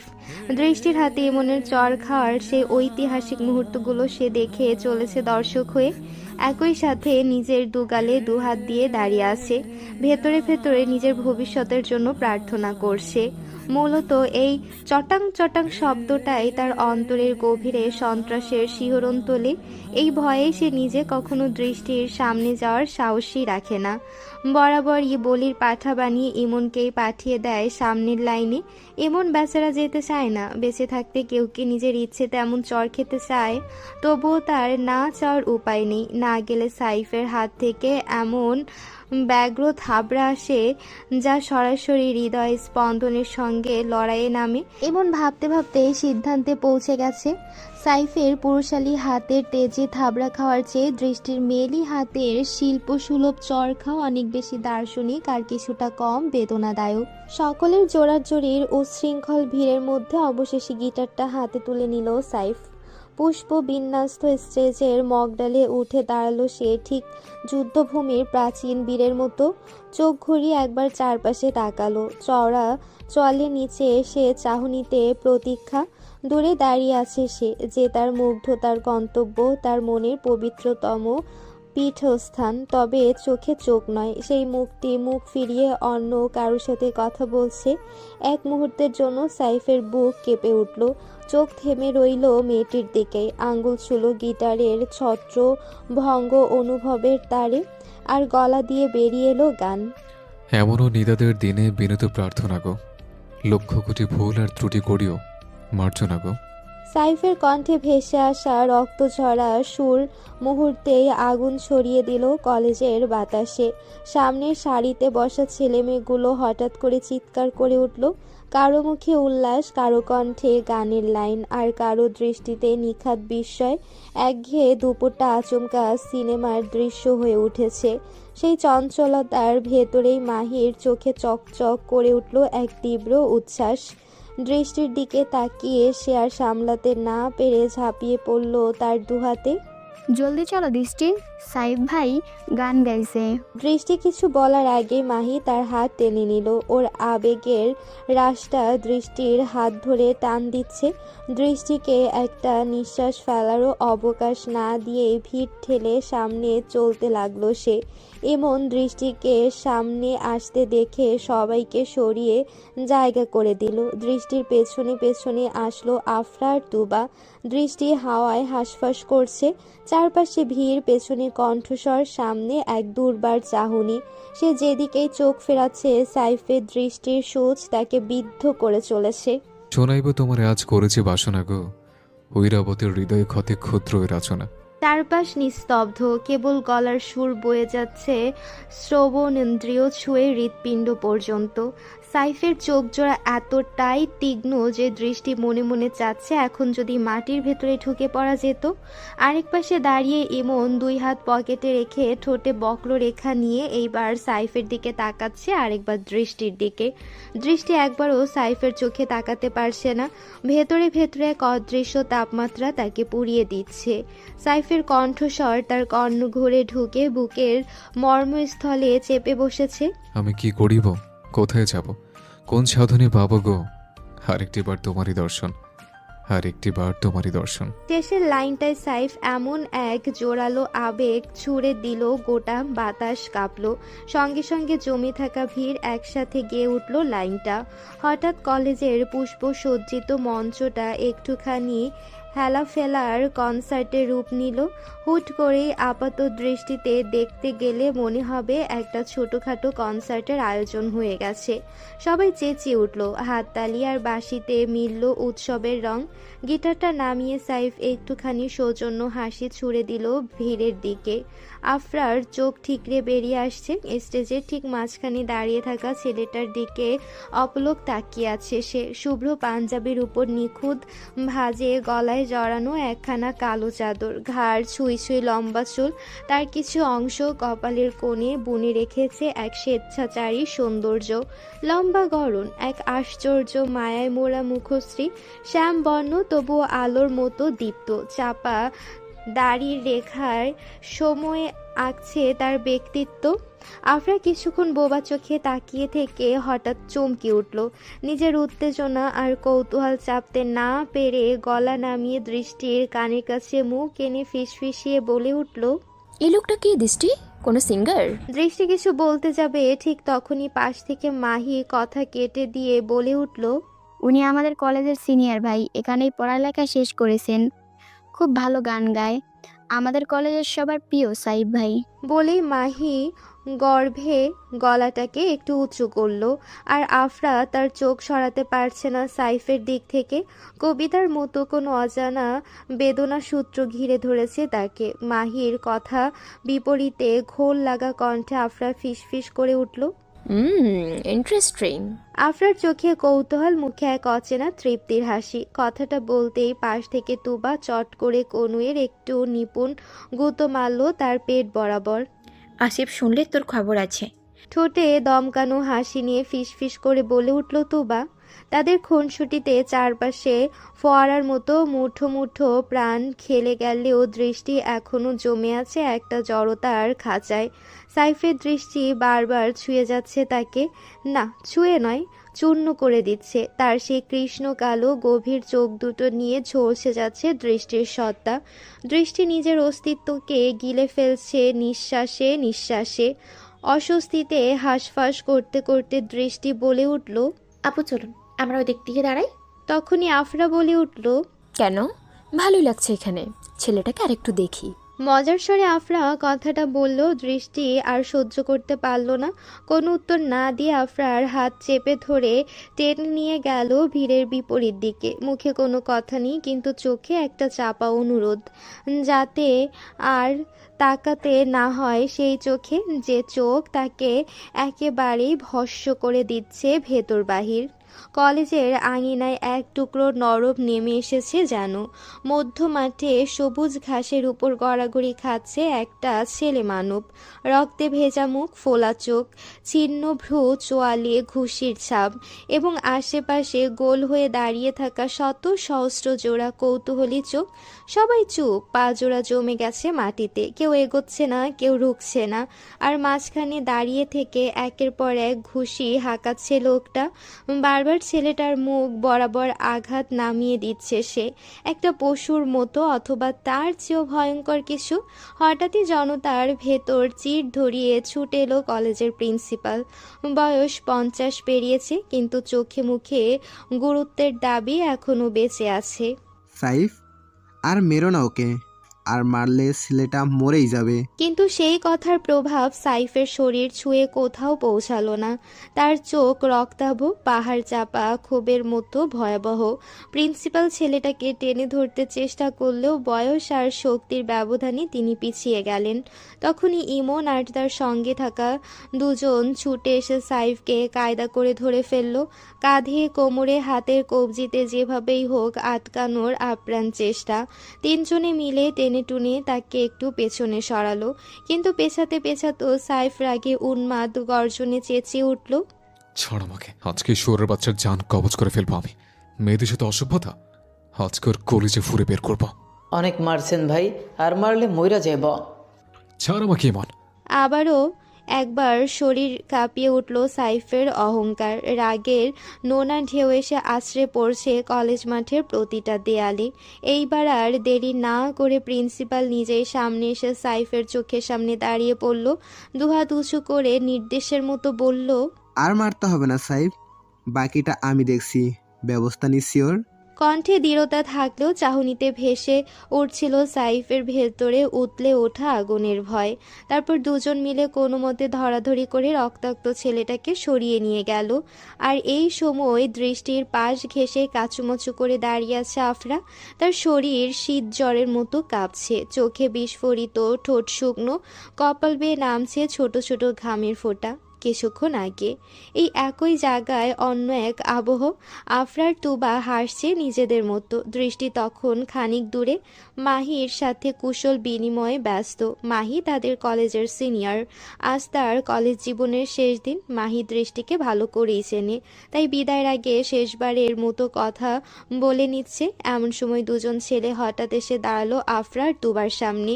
চিবুক উঁচু করে একজন প্রশ্ন ছুড়ে দিল, কিন্তু তুবার আফরা অবজ্ঞা নিয়ে পাশ কাটিয়ে হাঁটা ধরল। আচমকাই ছেলেদের একজন ঝাঁপিয়ে পড়ল, খপ করে ধরে ফেলল আফরার হাত। কি করছেন? হাত ছাড়ুন। আফরার গলা কেঁপে উঠল রাগে ও বিস্ময়ে। আফরা এক ঝাঁকিতে নিজের হাতটা ছাড়িয়ে নিল, চোখে আগুন জ্বলে উঠল, দাঁতে দাঁত চেপে বলে উঠল, আপনি আমাকে স্পর্শ করার সাহস কোথায় পেলেন? তবু সময় পেল না রাগকে শেষ পর্যন্ত টেনে নিয়ে যেতে। বাক্যটা মুখ থেকে ঠিকমতো ছুটে বেরোনোর আগেই বিদ্যুৎ চমকের মতো এগিয়ে এলো ছেলেটার হাত। একটানে আফরার চিবুক তুলে ধরল সে, গালে দুটোকে আঙ্গুলের ফাঁকে থেতলে ধরল, চোখে স্পষ্ট অপমানের উত্তাপ। আর সেই দৃশ্যই আগুন ঢেলে দিল দৃষ্টির ধমনীতে। দৃষ্টির চোখ এক ঝলকে পুড়ে গেল। পরের মুহূর্তে সে অস্থির পায়ে ছুটে এলো ঠিক সামনে। কি হচ্ছে এখানে? ছাড়ুন ওনাকে। এক ঠেলা দিল ছেলেটার বুক বরাবর। ধাক্কার অভিঘাতে ছেলেটা খানিকটা হকচকিয়ে পেছালো বটে, কিন্তু পশুর মতোই আবার ঝাঁপিয়ে এলো। এবার তাকে আর সুযোগ দিল না দৃষ্টি। ডান হাতে এক চর বসালো ছেলেটার গালে। ছেলেটা ছিটকে উঠলেও থামিনি। সে আবারও দৃষ্টির দিকে হাত তুলতেই দৃষ্টি ততক্ষণে উগ্র মেঘে পরিণত হলো। পরপর 2-3টে চর সেই রকম টিপে টিপে মেপে লাগালো। নারীর শরীর তোদের জন্য খেলনার মতো? মেয়ে ছেলে দেখলে তোদের পিতৃত্ব জাগে, গায়ে হাত দিতে ইচ্ছে করে? মেয়েদের বাপের জমিদারি ভাবিস? বলতে বলতেই আরেকটা চর হাঁকালো। প্রতিটা প্রশ্ন এক একটা তীক্ষ্ণ বর্ষা হয়ে বিচ্ছে ছেলেটার আত্ম অহমে। তখনই সে রাগে উন্মাদ হয়ে দৃষ্টির হিজাবে হাত তুলল। যেই না হিজাবটা ধরে সজোরে টান দিবে, তার আগেই স্বপদের ওপর বাজ পড়ার মতো আচমকা ছেলেটার কবজি চেপে ধরল সাইফ। মুহূর্তেই তার চোখে মুখে নেমে এলো গর্জন আর অন্ধকার। তারপর যা ঘটল তা কলুষিত পুরুষতন্ত্রের ছেঁড়া মুখোশে কিল ঘুষির উল্কা বৃষ্টি। একের পর এক উদম কেলানি পড়ল। আফরার শরীর দৃষ্টির গায়ে এভাবে লেপ্টে থাকতে দেখে সাইফের চোখ সেখানে স্থির হলো এক মুহূর্ত। তারপর ধীরে ধীরে তার দৃষ্টি চারপাশে ঘুরল। হাস্যকর এক নিশ্চুপ ভিড়। এই জনসমাগমটা কোনো বিনোদনমূলক নাটকের লাইভ শো দেখতে দাঁড়িয়ে থাকা দর্শক মাত্র। চোখে মুখে বিরক্তি ছুঁয়ে সাইফ গর্জে উঠল, শো ফিনিশড? তাহলে দয়া করে হিস্ট্রি নিজেদের অস্তিত্বটুকু সরিয়ে নিন এখান থেকে। তার কণ্ঠের ভারে কারো আর দাঁড়িয়ে থাকার সাহস হলো না। নিঃশব্দে সবাই চলে গেল ভিড় থেকে। ততক্ষণে আফরা একটু সামলে সাইফের সামনে এসে দাঁড়ালো, চোখে একরাশ কৃতজ্ঞতা নিয়ে বলল, ধন্যবাদ আপনাকে। সাইফ থামিয়ে দিল হাত উছিয়ে। ধন্যবাদ দেওয়ার কিছু নেই। আপনার জায়গায় যদি অন্য কেউ থাকতো একই কাজ করতাম। এই বলে তার চাহনি এবার ঘুরে গেল দৃষ্টির দিকে, মুখে একটা চাপা প্রশ্রয় রেখা। তারপর আফরাকে উদ্দেশ্য করে বলল, ধন্যবাদ দিতে হলে জানোই ম্যাডামকে। কি সাবলীল, কি নিপুণ চটাং চটাং চড়। সাহস তো বটে, হাতের শার্পনেসও আছে। মনে হচ্ছে এই কাজে খুব পারদর্শী। একটা মুচকি হাসি ছুড়ে দিল সে। একরাশ সম্মানে ভরে উঠল তার অন্তর। দৃষ্টি যে এই কাজে পারদর্শী সেটা তার থেকে ভালো আর কে জানে। তারপর নির্লিপ্ত ভঙ্গিতে পা বাড়ালো প্রিন্সিপালের কক্ষের দিকে। আজকে এই ছেলেটার একটা কঠিন বিহিত করেই সারবে। কলেজের মূল ফটক পেরিয়ে বাইরে আসতেই তুবাদের মুখভঙ্গি দেখে উজান, জিদান, আসিফের চেহারাও মুহূর্তেই বিবর্ণ হয়ে গেল। যেসব মুখে কিছুক্ষণ আগেও ভেলভেটি হাসির রেখা ছিল, সেখানে এখন সন্ধ্যাবেলার অন্ধকার নেমে এসেছে। কিরে, এমন মুখ ঝুলিয়ে দাঁড়িয়ে আছিস কেন? ইদান আফরার দিকে তাকিয়ে কথাটা বলল, কিন্তু তার স্বরেও দ্বিধা, কেমন অজানা আশঙ্কা ঘেরা কৌতূহল। তুবা এক ধাক্কায় কথা ফাটিয়ে দিল। মুখে কোনো রাগঝাক নেই, কণ্ঠে খড়খড়ে কাচের টুকরো। ভেতরে দুইটা ছেলে অসভ্যতা করছে, আপনার গায়েও হাত দিয়েছে। এক মুহূর্তে আসিফের চোয়াল শক্ত হয়ে গেল। সে আর স্থির থাকতে পারল না। লাফ দিয়ে উঠে গিয়ে সোজা আফরার সামনে দাঁড়িয়ে পড়ল, চোখে আগুন জ্বলা একরোখা দৃষ্টি। আফরার হাত ধরে বলে উঠল, কোন ছেলে? কি করেছে? কোথায় হাত দিয়েছে? দেখি আমাকে, ফের চোখ রেখে বল, কোথায় হাত দিয়েছে বল। এক নাগারে একের পর এক উত্তাল প্রশ্ন ছুঁড়েই চলেছে আসিফ। প্রতিটা প্রশ্ন একটা করে তরবারি। আফরার হৃদয় লেগে বাড়িয়ে দিচ্ছে তার অপরাধ বোধের ক্ষত। তখনই তাকে ধমকে থামিয়ে দিল উজান। আসিফ, চুপ কর। উজান এতক্ষণ নীরব আগ্নেয়গিরির মতো দাঁড়িয়েছিল। এরপর আফরার দিকে তাকিয়ে গলাটা আরো কোমল করল, আফরা, তুই আমাকে বল, কি হয়েছে? এইটুকু বাক্যে গলে গেল আফরার ভেতরে জমে থাকা সব কান্না। দাঁতে দাঁত চেপে এতক্ষণ নিজেকে ধরে রেখেছিল, কিন্তু এবার আর পারল না। চোখের কোণে থমকে থাকা জল ফুস করে নেমে এলো গালবে। দমকে কান্না ভেঙে পড়ল তার গলা। ঠোঁট কাঁপছে, শব্দ আটকে যাচ্ছে গলার ভেতর। এখানে আসার পর দ্বিতীয়বারের মতো বাহিরে বেরিয়েছে সে, আর এই দুদিনেই দুবার তাকে এমন অপমানের মুখোমুখি হতে হলো।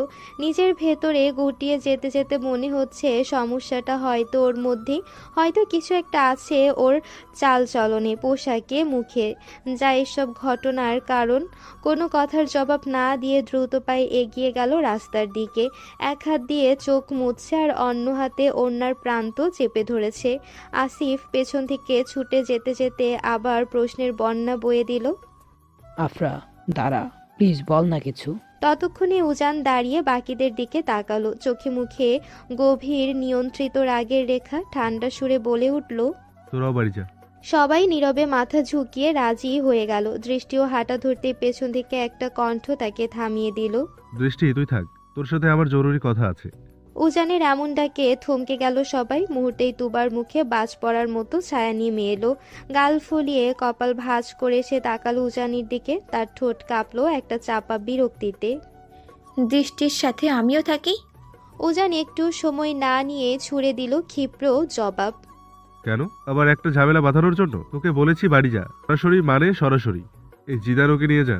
কথাটা এত কাটা বিশিষ্ট, খোলামেলা, অপমান স্নিগ্ধ ছিল যে তুবার রাগ ঠিক মাথা পেরিয়ে গলায় এসে আটকে গেল। কিছু না বলে সে ধপধপ শব্দে পা ফেলে সোজা চলে গেল। সবাই যেতে উজান এবার দৃষ্টির দিকে ফিরে তাকালো। ছেলেগুলো কে? কোথায় ওরা এখন? দৃষ্টি ছোট্ট গলায় একটুখানি দম নিয়ে বলল, প্রিন্সিপালের রুমে আছে বোধহয়। উজান কিছু না বলে সোজা কলেজের দিকে হাঁটতে শুরু করলো। হেঁটে যেতে যেতে সে শুধু বলল, চল আমার সাথে, দেখি কোন বাপের ছেলে এত সাহস এনেছে। আর সেই কথার ভেতরেই ছিল এক অদৃশ্য ত্রাসের প্রতিশ্রুতি। দৃষ্টির কথা বাড়ালো না, মাপা কদমে দূরত্ব বজায় রেখে হেঁটে চলল উজানের পেছন পেছন। প্রিন্সিপালের রুমে টান টান এক রুদ্ধশ্বাস উত্তেজনা ঝুলে আছে বাতাসে। প্রিন্সিপালের সামনের চেয়ারটায় হেলান দিয়ে বসে আছে সাইফ। অপলক নয়নে চারপাশ চষে যাচ্ছে। তার পেছন দিক থেকে পাশেই দাঁড়িয়ে আছে ইমন। তাদের থেকে খান চারেক হাত দূরে বসে আছে তখনকার ছেলেটার নাম সজল। এলাকার বিত্তশালী পিতার চশমাধারী বিপত্তি। সার্টিফিকেটে নাম লেখালেও বইয়ের পাতার প্রতি চির বৈরী সম্পর্ক তার। তবে কুকর্মের পাঠ্যক্রমে সে এক পরিকল্পিত তুঘলকি পণ্ডিত।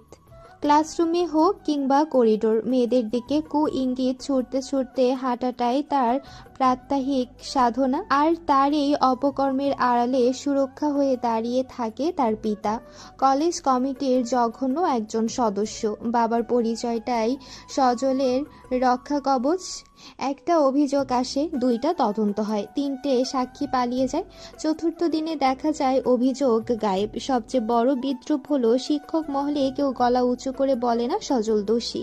চোখের সামনে শত অপরাধ হলেও বারবার শাসনের মুখে কুলুপ এঁটে গেছে কর্তৃপক্ষ। দুর্ভাগ্য কখনো কখনো নিজেই দিক দিশা খুঁজে নেয়, আর আজকের দিনে সেটা ঠিক সজলের গলা চেপে ধরেছে। আজ তার ভাগ্য খারাপ, অথবা বিধির শুদ্ধতম প্রতিশোধ। সজলের এই আত্মগম্ভীরতার কার্নিভাল এসে ঠেকেছে সাইফ নামের এক বিপরীত স্রোতে। প্রতিপত্তির দেয়ালেও কিছু সময় ভেঙে পড়ে, আর আজ সজলের বাবার ওই প্রাচীরবদ্ধ অহংকারে চির ধরেছে সেখান থেকেই। ইতিমধ্যে খবর পৌঁছে গেছে তার দরজায়। ফোনের অপর প্রান্তে চেনা সেই গর্জন শুনেই বলেছেন, আপনাদের কলেজ কি করে? ওকে ছেড়ে দেন এখনই। আমার ছেলে কোনো বাজে কাজ করতে পারে না। প্রথমে গলা চড়িয়েছেন, চেনা নিয়মে হম্বিতম্বি করেছেন। অভিজাত ফোনের স্পিকারে শব্দগুলো বাঘের হুঙ্কারের মতো শোনালেও সাইফের কেবল 2টি শব্দ বলেছিল। আপনার ছেলের ভিডিও আমি নিজের মোবাইলে রেখেছি। শব্দের এমন শীতলতা সজলের বাবার স্পাইন পর্যন্ত পৌঁছে গেছে। তখন আর বাঘের গর্জন থাকেনি, রয়ে গেছে কেবল হাঁপানির মতো নিঃশ্বাস। আর তখনই তড়ি ঘড়ি গাড়ির ড্রাইভারকে ফোন করে কলেজে আসার নির্দেশ দিয়েছেন। স্যার, আমাদের যেতে হবে, যা করার তাড়াতাড়ি করুন। টেবিলের গায়ে আঙ্গুল ছুঁয়ে ছুঁয়ে কথাটা বলল সাইফ। প্রিন্সিপাল চমকে উঠে তাকালেন তার দিকে, আসতে বললেন, ওর বাবা আসুক, তারপর আমরা ব্যবস্থা নিচ্ছি। সাইফ এবার চোখের ভাষায় আগুন ঢেলে দিয়ে বলল, কোনো বাবা টাবার জন্য বসে থাকার দরকার নেই। ওকে এই মুহূর্তে কলেজ থেকে বহিষ্কার করুন। এর আগে বহু অভিযোগ উঠেছে ছেলের নামে, তখন প্রমাণ ছিল না। আপনারা কিছু করতে পারবেন না প্রমাণ ছাড়া এই বলে আউড়েছেন। আজ প্রমাণ আছে, ভিডিও আছে, প্রয়োজনে ভুক্তভোগীর জবানবন্দি নেব। প্রিন্সিপালের কণ্ঠে এক চাপা অস্বস্তি। কিন্তু সাইফ এবার চেয়ারে হেলান দিয়ে বসলো, ঠোঁটে হালকা বাঁকা হাসি। কিছু বলতে যাবে এমন সময় শোনা গেল আরেকটা অনাহুত কণ্ঠস্বর। কি কিন্তু কিন্তু করছেন স্যার? একটা ছেলে কলেজের মতো একটা সম্মানিত প্রাঙ্গণে দাঁড়িয়ে মেয়েদের সঙ্গে অসভ্যতা করবে, আর তার বিচার করতে আপনাদের এত সময় লাগে? দরজার বাইরে থেকে গর্জে উঠল কণ্ঠস্বরটি, আর মুহূর্তেই দপ্তরের ভারী বাতাস কেঁপে উঠল। সবার দৃষ্টি ঘুরে গেল দরজার দিকে। সেখানে দাঁড়িয়ে আছে উজান এগিয়ে এসে সাইফের পেছনে স্থির হয়ে দাঁড়ালো। তীক্ষ্ণ চোখে সে সরাসরি তাকালো প্রিন্সিপালের দিকে। প্রিন্সিপাল গলায় অস্বস্তি চেপে বললেন, আপনি কে? একটু আগে যার সঙ্গে অসভ্যতা করা হয়েছে আমি তার গার্ডিয়ান। দেখতে এলাম কি ধরনের ব্যবস্থা নিয়েছেন আপনারা। ঠিক তখনই উজানের পেছন থেকে আরও একজোড়া পদাচরণ ভেসে এলো। ভেতরে সে থমকে দাঁড়ালো দৃষ্টি। উজান এবার একে একে সব মুখ পরক করলো। হঠাৎই তার চাহনি আটকে গেল ইমনের মুখে। চোখ কুঁচকে উঠল, মনের ভেতর এক ঝটকা বিদ্যুৎ খেলে গেল। এই ছেলে এখানে কি করছে? গলার কাছে ক্রোধ জমে উঠল থোকা থোকা হয়ে। অর্থ খোঁজার দরকার হলো না। উজানের মস্তিষ্কে ঝড়ের মতো একটাই চিন্তা ঘুরপাক খেতে লাগলো, এই ছেলেটা কি তাহলে আফরার সঙ্গে? চল শক্ত হলো, ধমনী ফুলে উঠল, 2 হাত রাগে ফেটে পড়ল যেন। মুহূর্তের মধ্যে ঝাঁপিয়ে পড়ে ইমনের কলার 2 হাতে চেপে ধরল উজান। ব্যাপারটা বুঝতে পারল দৃষ্টি। একটু উঁচু গলায় বলে উঠল, উজান ভাই। উনি না ওই যে ও। দৃষ্টি হাত তুলে ইশারা করলো কোনায় চেয়ারটার দিকে। উজানের চোখ ঘুরে গেল সেদিকে। মুহূর্তে ইমনের কলার ছেড়ে দিল সে। চোখ নামিয়ে ঠোঁটের কোণে কষে বলল, তোকে তো পরে দেখে নেব। এরপর নির্ভুল পায়ে ধীরে ধীরে এগিয়ে গেল উজান। ছেলেটা মাথা নিচু করে বসে আছে। সামনে গিয়ে হঠাৎই উজান এক হাতে সজোরে চুল মুঠো করে চেপে ধরল, আরেক হাতে মুখটা ফিরিয়ে আনলো নিজের দিকে। মুহূর্তেই বজ্রপাত নামলো তার চেতনায়। সজল, তুই? ভ্যাবাচাকা খেয়ে নত নয়নে অপরাধীর মতো কুকড়ে উঠল সজল। উজানকে এভাবে সামনে দেখতে হবে এটা কল্পনাতেও ছিল না তার। লজ্জার দহন আর অপরাধ বোধে কেঁপে উঠল তার সমস্ত অবয়ব। দৃষ্টি কিছুটা থমকে গেল। চোখে ছায়া পড়ল সংশয়ের। কি সম্পর্ক এদের? উজান কিভাবে চেনে এই ছেলেকে? ভ্রু দুটো নিজের অজান্তে কুঁচকে উঠল তার। রাগে উজানের কণ্ঠহীন শরীর আগ্নেয়গিরির মতো ফুঁসতে লাগলো। আর এক মুহূর্ত দেরি না করে শটান এক চর বসালো সজলের গালে। এখনো সেই নোংরা অভ্যেস পাল্টাসনি তোর? গর্জে উঠল উজান। চারপাশে ছড়িয়ে পড়েছে নিস্তব্ধতা। শব্দ হারিয়ে গেছে সময়ের গহ্বরে। সকলে নীরব দর্শকের মতো দেখছে। কেবল একমাত্র ব্যতিক্রম সাইফ টেবিলের দিকে তাকিয়ে কাচের উপর নিজের আবছা প্রতিফলন দেখছে সে। ঠোঁটের কোণে খেলে গেল তার মৃদু হাসি। সেই খেলে যাওয়া তার হাসিটা হাসি নয়, বিষে ভেজানো ব্যঙ্গ। চোখের দৃষ্টিতে লুকানো তাচ্ছিল্যের ধারালো গান। উজান ভাই, আমার ভুল হয়েছে, মাফ করে দেন। ভাঙা কণ্ঠে মাথা তুলে কথাটা বলল সজল। কথা শেষ হতেই উজানের হাত চেপে বসলো তার চোয়ালের উপর। ধুমায়িত ক্রোধে উজানের চোখ দুটো রক্ত জবার মতো জ্বলছে। মাফ? তোকে মাফ করার প্রশ্নই ওঠে না, কোনোদিন না। ঠিক তখনই সেখানে প্রবেশ করলো সজলের বাবা সাইদুল। দরজার চৌকাঠ পেরোতে না পেরোতেই চিৎকারে ফেটে পড়ল। কই দেখি আমার ছেলেটা আবার কি কাণ্ড করলো। বলে হন্তদন্ত হয়ে এগিয়ে এলো ছেলের দিকে। গম্ভীর পরিবেশকে অগ্রাহ্য করেই প্রিন্সিপালের সামনে থাকা একটা চেয়ার টেনে বসে পড়ল সে। চোখ তুলে সোজা তাকালো সাইফের দিকে। কি হয়েছে? সমস্যা কোথায়? কি এমন করেছে ও? সাইফ ঠান্ডা কণ্ঠে জবাব দিল, আপনার ছেলে কি করেছে সেটা বলে আপনি চোখ তুলে তাকাতে পারবেন না সাইদুল সাহেব। সাইদুল বিন্দুমাত্র বিচলিত না হয়ে হাসল। আগে বলো না, শুনে নেই, তারপর ঠিক করব চোখ দেখাবো কি না। ইমন পাশ থেকে বলে উঠল, আপনার ছেলে কলেজে মেয়েদের উত্তপ্ত করে বেড়ায়, আজকেও এক মেয়ের গালে হাত দিয়েছে। কথা শেষ হতে না হতেই সাইদুল একরাশ অবজ্ঞা নিয়ে হো হো করে হেসে উঠল, যেন কোনো ঠুনকো কৌতুক শুনে ফেলেছে সে। এই আর এমন কি, ছোট মানুষ একটু ভুল করে ফেলেছে, আর তাতেই এমন বিচার সভা বসাতে হয় নাকি? তোমরাও পারো বটে। আরও কিছু বলতে যাচ্ছিল সাইদুল, কিন্তু তার মুখের শব্দগুলো জন্ম নেওয়ার আগে গর্জে উঠল সাইফের মুষ্টিবদ্ধ ক্রোধ। মুহূর্তে বজ্রপাতের মতো আছড়ে পড়ল এক ঘুষি, যা থেতলে দিল সাইদুলের গাল। আঙ্গুলে থাকা রূপোর আংটির ধারে কেটে দিয়ে গেল ঠোঁটের কোণা। লাল রক্তের রেখা গড়িয়ে পড়ল কাঁপতে থাকা থুতনিতে। সাইদুলের মাথার ভেতর ঘূর্ণি তুলল অচেনা ঝাঁকুনি। চোখের সামনে ছায়া নেমে এলো। দিগ্ভ্রান্ত দৃষ্টিতে হঠাৎ নিঃশেষ হয়ে গেল আলো। সবাই স্তম্ভিত। চমকে উঠল উপস্থিত প্রতিটা প্রাণ। প্রিন্সিপালের গা বেয়ে নামলো আতঙ্কের শীতল ঘাম। সাইফ, কি করছো তুমি? উনি তোমার বয়সে অনেক বড়। সাইফের চোখ দুটো জ্বলে উঠল হিংস্র আগুনে। গলা থেমে থেমে ধারালো স্বরে বলল, কিন্তু একটা জানোয়ার, আর জানোয়ারের কোনো বয়স হয় না, সেটা বড় হোক বা বাচ্চা, কামড়ালে উত্তর একটাই, পাল্টা খাত।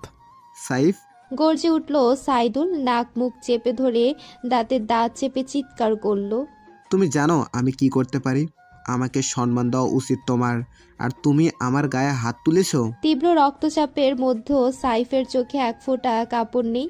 তার বদলে কণ্ঠে জমে আছে তীব্র এক অবজ্ঞার শীতলতা। যারা মুখ ফুটে সম্মান চায় তারা আদৌ কতটুকু সম্মানযোগ্য আঙ্কেল?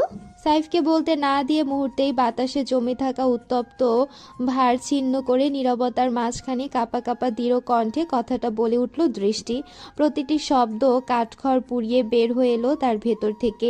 সে পায়ে পায়ে এগিয়ে এলো, দাঁড়িয়ে গেল সজল আর সাইদুলের মাঝখানে। মুখে নিঃসীম ঘৃণা নিয়ে একবার তাকালো সজলের দিকে, এরপর ধীরে ফিরে তাকালো সাইদুলের দিকে। চোখ দুটো অগ্নিময়, কণ্ঠ বরফে ডুবানো তলোয়ার। আপনি কেমন বাবা, যিনি নিজের সন্তানকে ন্যূনতম শিক্ষা দিতে পারেননি? যে বয়সে উচিত ছিল চরিত্রে করার, আপনি তাকে শিখিয়েছেন অন্ধ গর্ভে চোখ বুজে থাকা। আপনার উচিত ছিল ওকে কঠিনতম শাস্তি দেওয়া। যদি আপনি আদর্শ কোনো পিতা হতেন তাহলে এতক্ষণে লজ্জায় আপনার মাথা হেট হয়ে মাটি স্পর্শ করত। কিন্তু আপনি গর্ব করেন, তার কর্মকাণ্ডগুলোকে উল্টো ঠেকে রাখেন। আর যদি আপনার নিজের মেয়ের গায়ে কেউ হাত দিত তাহলে আপনি পারতেন এক বুক চিতিয়ে দাঁড়িয়ে থাকতে। একটানা বলা শব্দগুলো তীক্ষ্ণ ফোড়নের মতো আঘাত করলো চারপাশে। এরপর সে ফিরে তাকালো সজলের দিকে, চোখে জ্বলে উঠল অপরাধবোধহীন ঘৃণার জোয়ার। যদি আমার হাতে ক্ষমতা থাকতো আমি আপনাকে আমার হিজাবে হাত দেওয়ার অপরাধে মৌমাছির মৌচাকের নিচে বেঁধে রাখতাম, তারপর একটা ঢিল ছুটতাম সেখানে। প্রতিটি দর্শন আপনার চরিত্রহীনতার যন্ত্রণার প্রতীক হতো, আর আমি সেটা খুশি মনে দেখতাম। যেমন নির্লজ্জ বাপ তেমন তার ছেলেও। ছি! তীব্র ঘৃণার ছায়া ফেলে রেখে দৃষ্টি ধপধপ করে হেঁটে বেরিয়ে গেল সেখান থেকে।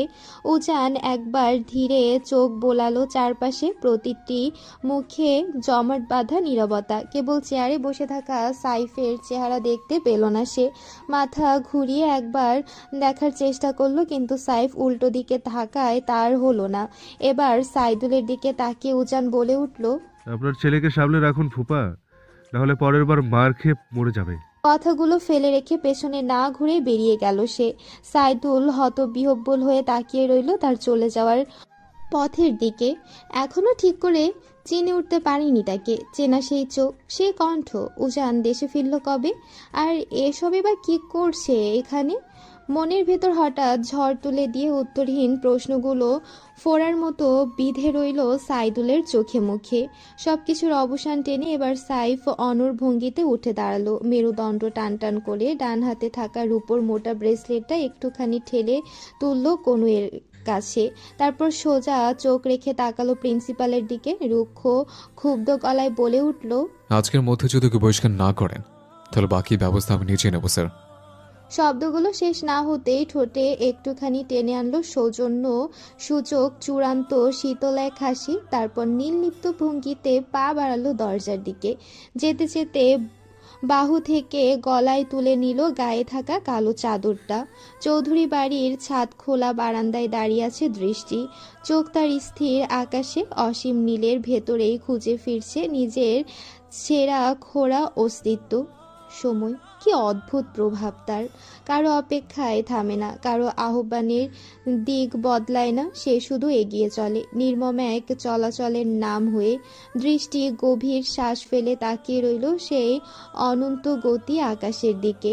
এই বহমান সময় কত কিছু কেড়ে নিয়েছে তার থেকে, কেড়ে নিয়েছে তার ছিল যত সুখ শান্তি।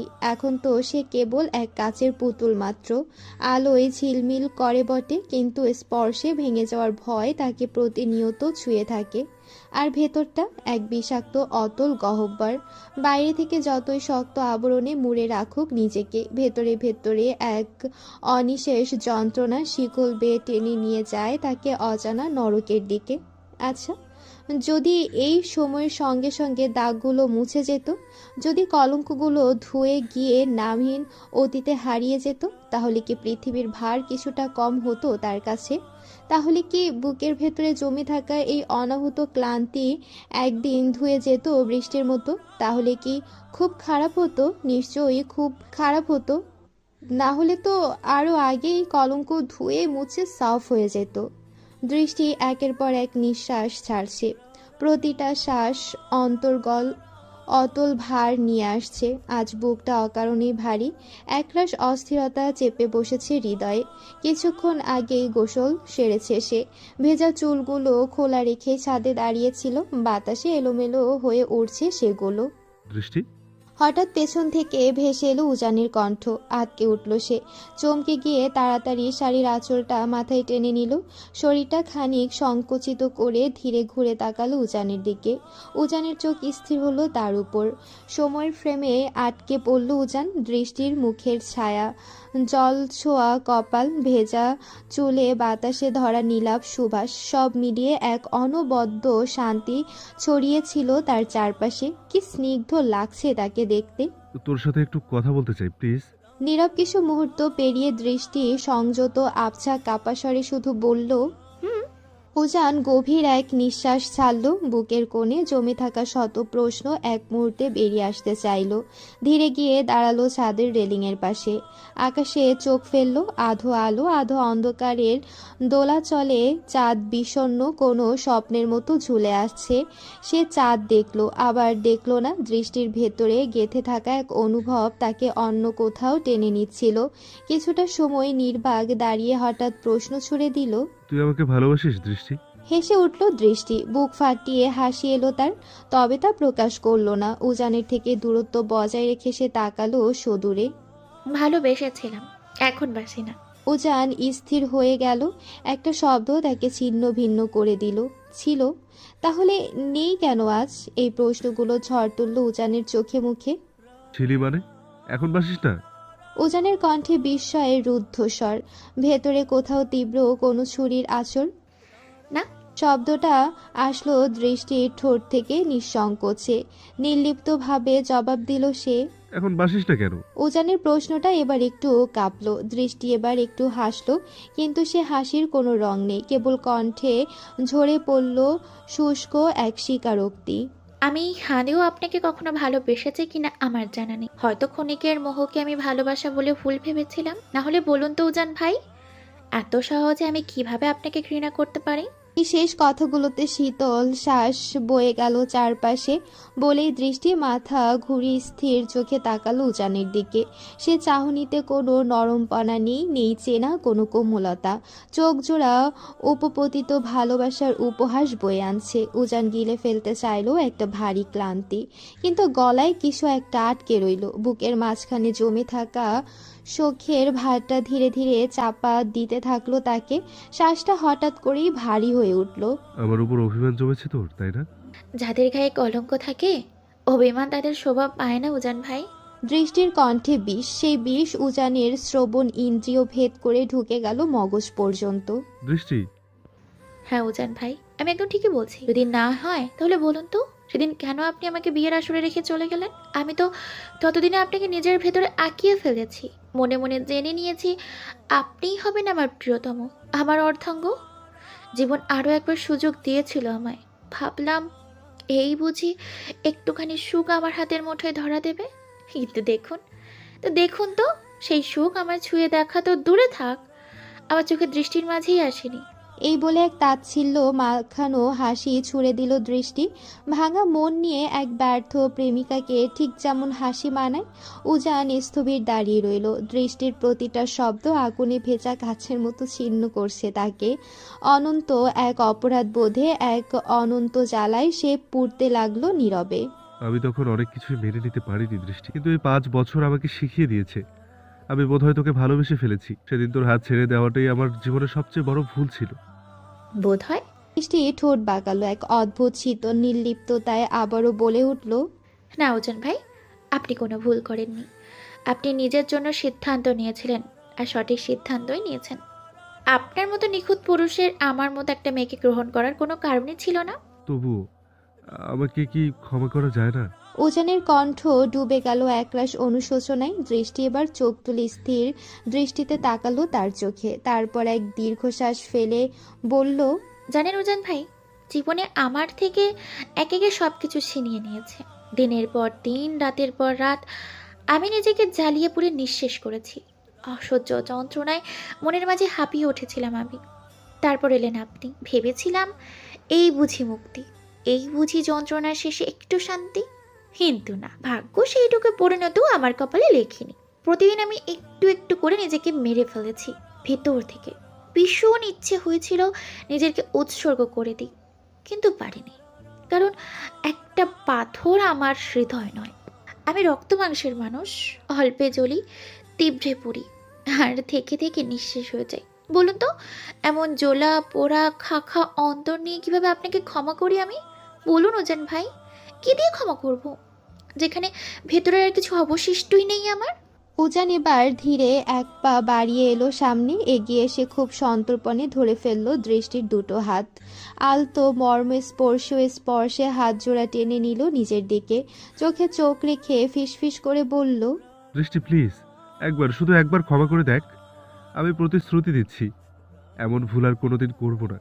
আমরা আবার শুরু করব, বিয়ে করব আমরা, আমাদের হবে একটুখানি ঘর, তাতে থাকবে ভালোবাসা, ভরপুর শান্তি। তোর সব কষ্ট আমি মুছে ফেলবো দৃষ্টি, কথা দিলাম। দৃষ্টি মৃদু এক হাসি হাসলো, একটা ব্যথার হাসি, যার নিচে চাপা পড়ে আছে হাজার মৃত স্বপ্ন। ধীরে অতি স্নিগ্ধ ভঙ্গিতে নিজের হাতটা ছাড়িয়ে নিল উজানের থেকে। কণ্ঠ আগের মতোই মৃদু রেখে নরম স্বরে বলল, আমি অনেক আগেই নিজেকে উৎসর্গ করে দিয়েছি উজান ভাই। এখন আমার কাছে কিছু নেই দেবার মতো। আমি দিন দিন নিঃশেষ হব, আর আপনি দেখবেন দেখতে দেখতেই আপনাকে পেয়ে বসবে এক মরণ ব্যাধি, এমন এক মরণ ব্যাধি যার নাম অনুশোচনা। বলতে বলতেই দৃষ্টির গাল বেয়ে গড়িয়ে পড়ল দুটি অশ্রুবিন্দু, কিন্তু তার ঠোঁটে বাঁকা এক অব্যাখ্যাত আশ্চর্য সাবলীল হাসি। এই দৃষ্টিকে চিনতেই পারল না উজান। চোখ কথা বলে এক আর ঠোঁট বলে আরেক। দৃষ্টির চোখে ঝরে পড়ছে এক আশ্রয়চ্যুত অতীত, আর ঠোঁটে খেলে যাচ্ছে এক নির্মম চূড়ান্ততা। এই দ্বৈততা বিভ্রান্ত করে দিল উজানকে। সে দাঁড়িয়ে গেল দুটো বিপরীত স্রোতে ঠিক মাঝখানে, আর এক মুহূর্ত অপেক্ষা করল না দৃষ্টি। ঘাড় ঘুরিয়ে পেছনে না তাকেই হাঁটা ধরল। অজান্তেই মাথার আঁচল পড়ে এলো নিচে, আর সেই পতনের মাঝেই তার পা দুটো হঠাৎ গতি নিল, চলার ছন্দটা রূপ নিল দৌড়ে। এক হাতে চোখের জল মুছতে মুছতে সে দৌড়ে গেল সামনে। হাওয়ার বেগে তার লম্বা চুলগুলো কোমর ছাড়িয়ে হাঁটুর কাছে এসে দুলে উঠল, আর ঠিক সেই দিকেই অপলক তাকিয়ে রইল উজান। প্রতিটি শ্বাস আটকে গেল ফুসফুসের ভেতর। সাইফের কণ্ঠে বাজল এক তীক্ষ্ণ কোমল ঢাক। ঘাড় ঘুরিয়ে তাকাতেই দৃষ্টির দৃষ্টি এক লহময় আচ্ছন্ন হয়ে পড়ল এক অনাবিল মোহে। নিকাবের অন্তরালে তার নয়নজোড়া ঝলসে উঠল সন্ধ্যার প্রথম তারা হয়ে। সাইফ কয়েক পা এগিয়ে এসে স্থির দাঁড়ালো তার সামনে। আলতো ভঙ্গিতে হাত দুটো পেছনে নিল, মাথাটি একটু ঝুঁকিয়ে দিল সে দৃষ্টির সামনে, ঠিক কোনো রাজ দরবারের হাতছানি দেওয়া বালকের মতো। সেই অপলক ভঙ্গিমায় তাকিয়ে দৃষ্টি নীরবে হাসল। এক অভিমন্ত্রিত কোমলতায় সে হাত বাড়িয়ে সাইফের চুলের জঙ্গলে আঙ্গুল ডুবিয়ে দিল। একরাশ শিশুসুলভ চঞ্চলতায় সে এলোমেলো করে দিল সাইফের চুলগুলো। খিলখিলিয়ে হেসে উঠল গ্রীষ্মের দুপুরে হঠাৎ নেমে আসা ফোঁটা ফোঁটা বৃষ্টির মতো। সাইফের ঠোঁটে ফুটে উঠল এক ব্যতিক্রমী নিবিড় হাসি, হৃদয়ের অন্তঃকোণ থেকে বেরিয়ে আসা এক নীরব কবিতার মতো। একটানা কিছুক্ষণ চুলগুলো এলোমেলো করেই আবার যত্নে সেগুলো গুছিয়ে দিল দৃষ্টি। সাইফ এবার মাথা তুলে নির্ভুল নিঃসৃত চাহনিতে চোখ রাখল তার চোখের গভীরতম রেখায়। আলতো মায়াবী স্বরে ফিসফিসে উচ্চারণ করল, ভালোবাসি ম্যাডাম। দৃষ্টিও নীরবে হেসে বলে উঠল, আমিও ভালো। কিন্তু বাকিটা উচ্চারিত হওয়ার আগেই ছেড়ে খুঁড়ে ঝরে পড়ল সাইফের স্বপ্নের ক্যানভাস। আই ভাইয়া, আর কতকাল ঘুমোবি বলতো? চিরচেনা কর্কশ কণ্ঠস্বর, সঙ্গে ঝাঁকুনির নিদারুণ বাস্তবতা। আচমকা আরো দুটো টান দিতেই স্বপ্ন ভাঙা ছাই রঙা চোখে লাফিয়ে উঠল সাইফ। স্বর্গ সন্ধ্যাকে মুহূর্তেই নরকের প্রহসনে রূপান্তর করে বিগড়ে গেল তার মেজাজ। এক ঝাঁকি দিয়ে নীলিমার মাথায় চাপড় বসিয়ে গর্জে উঠল, আর 1 মিনিট দেরি করলে কি এই গ্রহভিত্তিক জীবনের ভরকেন্দ্র বদলে যেত? এত দারুণ একটা স্বপ্ন ধ্বংস না করে পারলি না তুই? ভাইয়া, কতবার বলেছি আমার মাথায় এমন ঝাঁকি দিবি না, এমনিতেই মাথায় কিছু থাকে না, আর তুই এসে ওইটুকু যা ছিল তাও ঝাঁকিয়ে ঝুঁকিয়ে ভুলিয়ে দিস। দিলি তো আমার স্বপ্নের পরিটাকে নিয়ে গড়া অমল দৃশ্যটাকে তুই একেবারেই কচুকাটা করে দিলি। আর কতবার এভাবে শুধু চোখ বুঝে স্বপ্ন দেখবি ভাইয়া? এবার নিয়ে আয় না, আমিও তো মিস করি আপুকে খুব। ইস, তোর আপু যে আগুনের গোলা, সেটা কি তোর অজানা? তাকে ছুঁতে গেলেই গনগনে শেখায় ভস্য হয়ে পুড়ে ছাই হয়ে যাব আমি। নিয়ে আসা তো দূরের কথা, চেষ্টা করলেই তো আমাকে দুনিয়ার ম্যাপ থেকে মুছে ফেলবে। ভাইয়ের কথা একটা দীর্ঘ গরম শ্বাস ফেলল নীলিমা। কতদিন হয়ে গেল দৃষ্টিকে চোখের দেখাও মেলে না। কবে আবার আগের মতো দিন আসবে তো? নাকি সময় চুপি চুপি সব কিছু নিজের মতো গুছিয়ে নিয়ে গেছে? ভাই, আর কত ঘুমাইবেন? তাড়াতাড়ি ওঠেন, কলেজে যাইবেন না নাকি? ইমনের ডাক শুনে একসাথে ঘাড় ঘুরিয়ে তাকালো নীলিমা আর সাইফ। এমনকে দেখে নীলিমার ঠোঁটে ভেসে উঠল একটা বিরক্তিতে মোড়ানো হাসি। এই যে নাটের গুরু এসে গেছে। আমি আবার কি করলাম?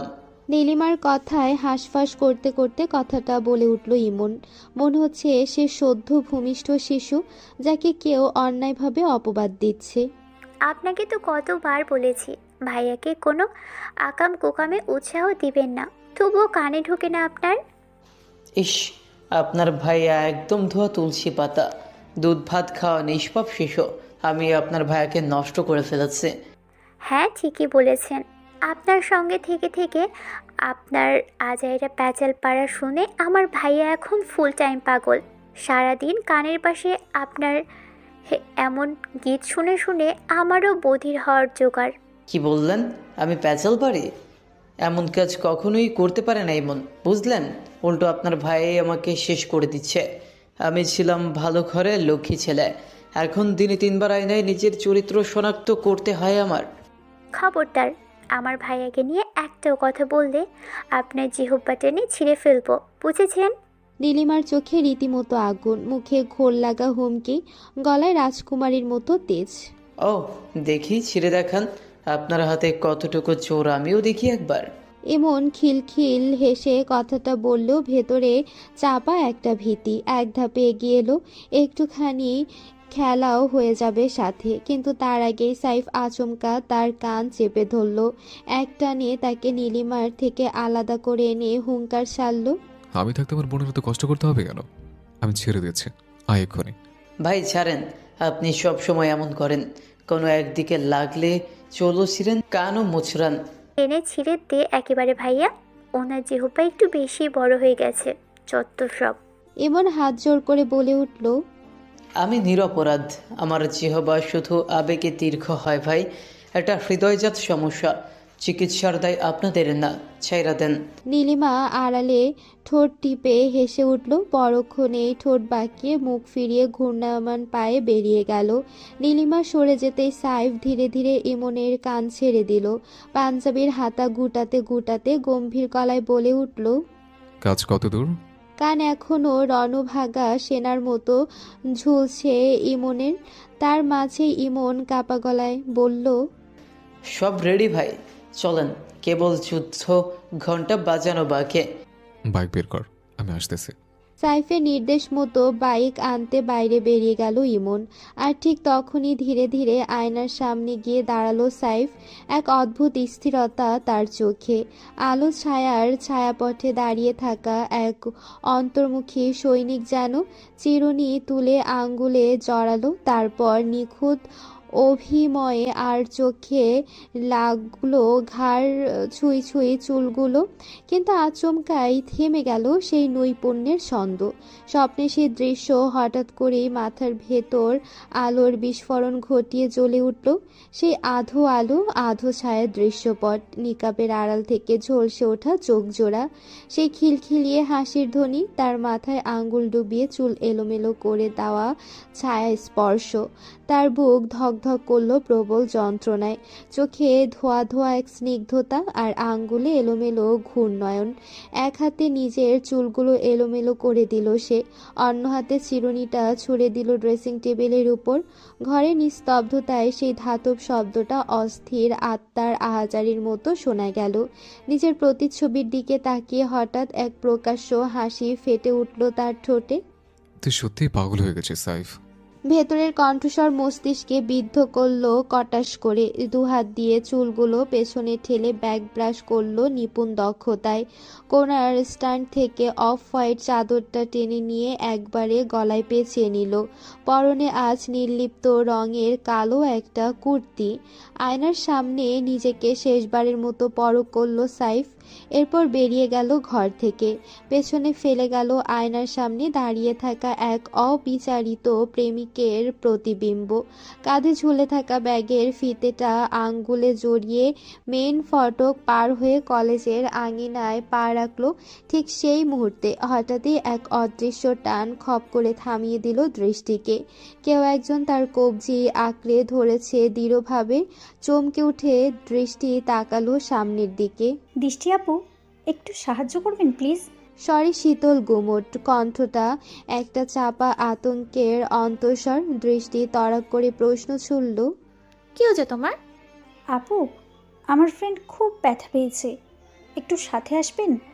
কোথায়? আমি তো কিছুই করতে পারবো না এখানে।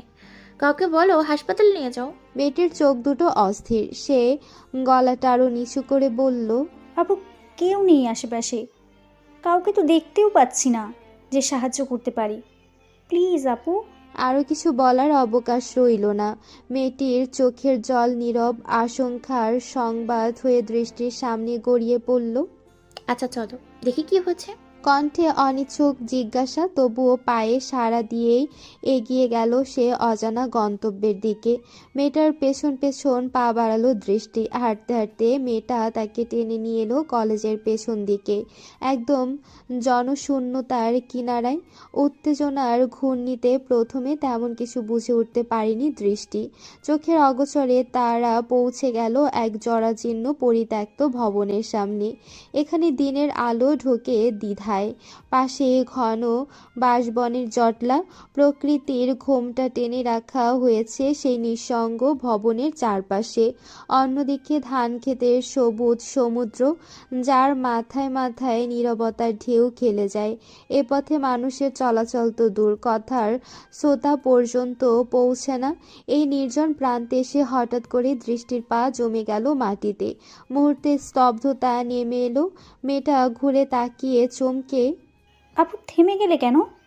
চলো না। দাঁড়াও, কোথায় নিয়ে যাচ্ছ আমাকে? তার চোখ দুটো ক্ষীণভাবে অনুসন্ধান করছে মেয়েটার মুখ। থমথমে গলায় এবার মেয়েটা ফিসফিস করে বলে উঠল, ওই তো আপু, এখানেই আছে আমার ফ্রেন্ড, আসুন না প্লিজ। কণ্ঠের নিচু সুরে একটা অদ্ভুত টান। দৃষ্টি এক পা এগিয়ে আবার থেমে গেল। চারপাশে তাকিয়ে একটা অস্বস্তিকর শীতলতা টের পেল সে।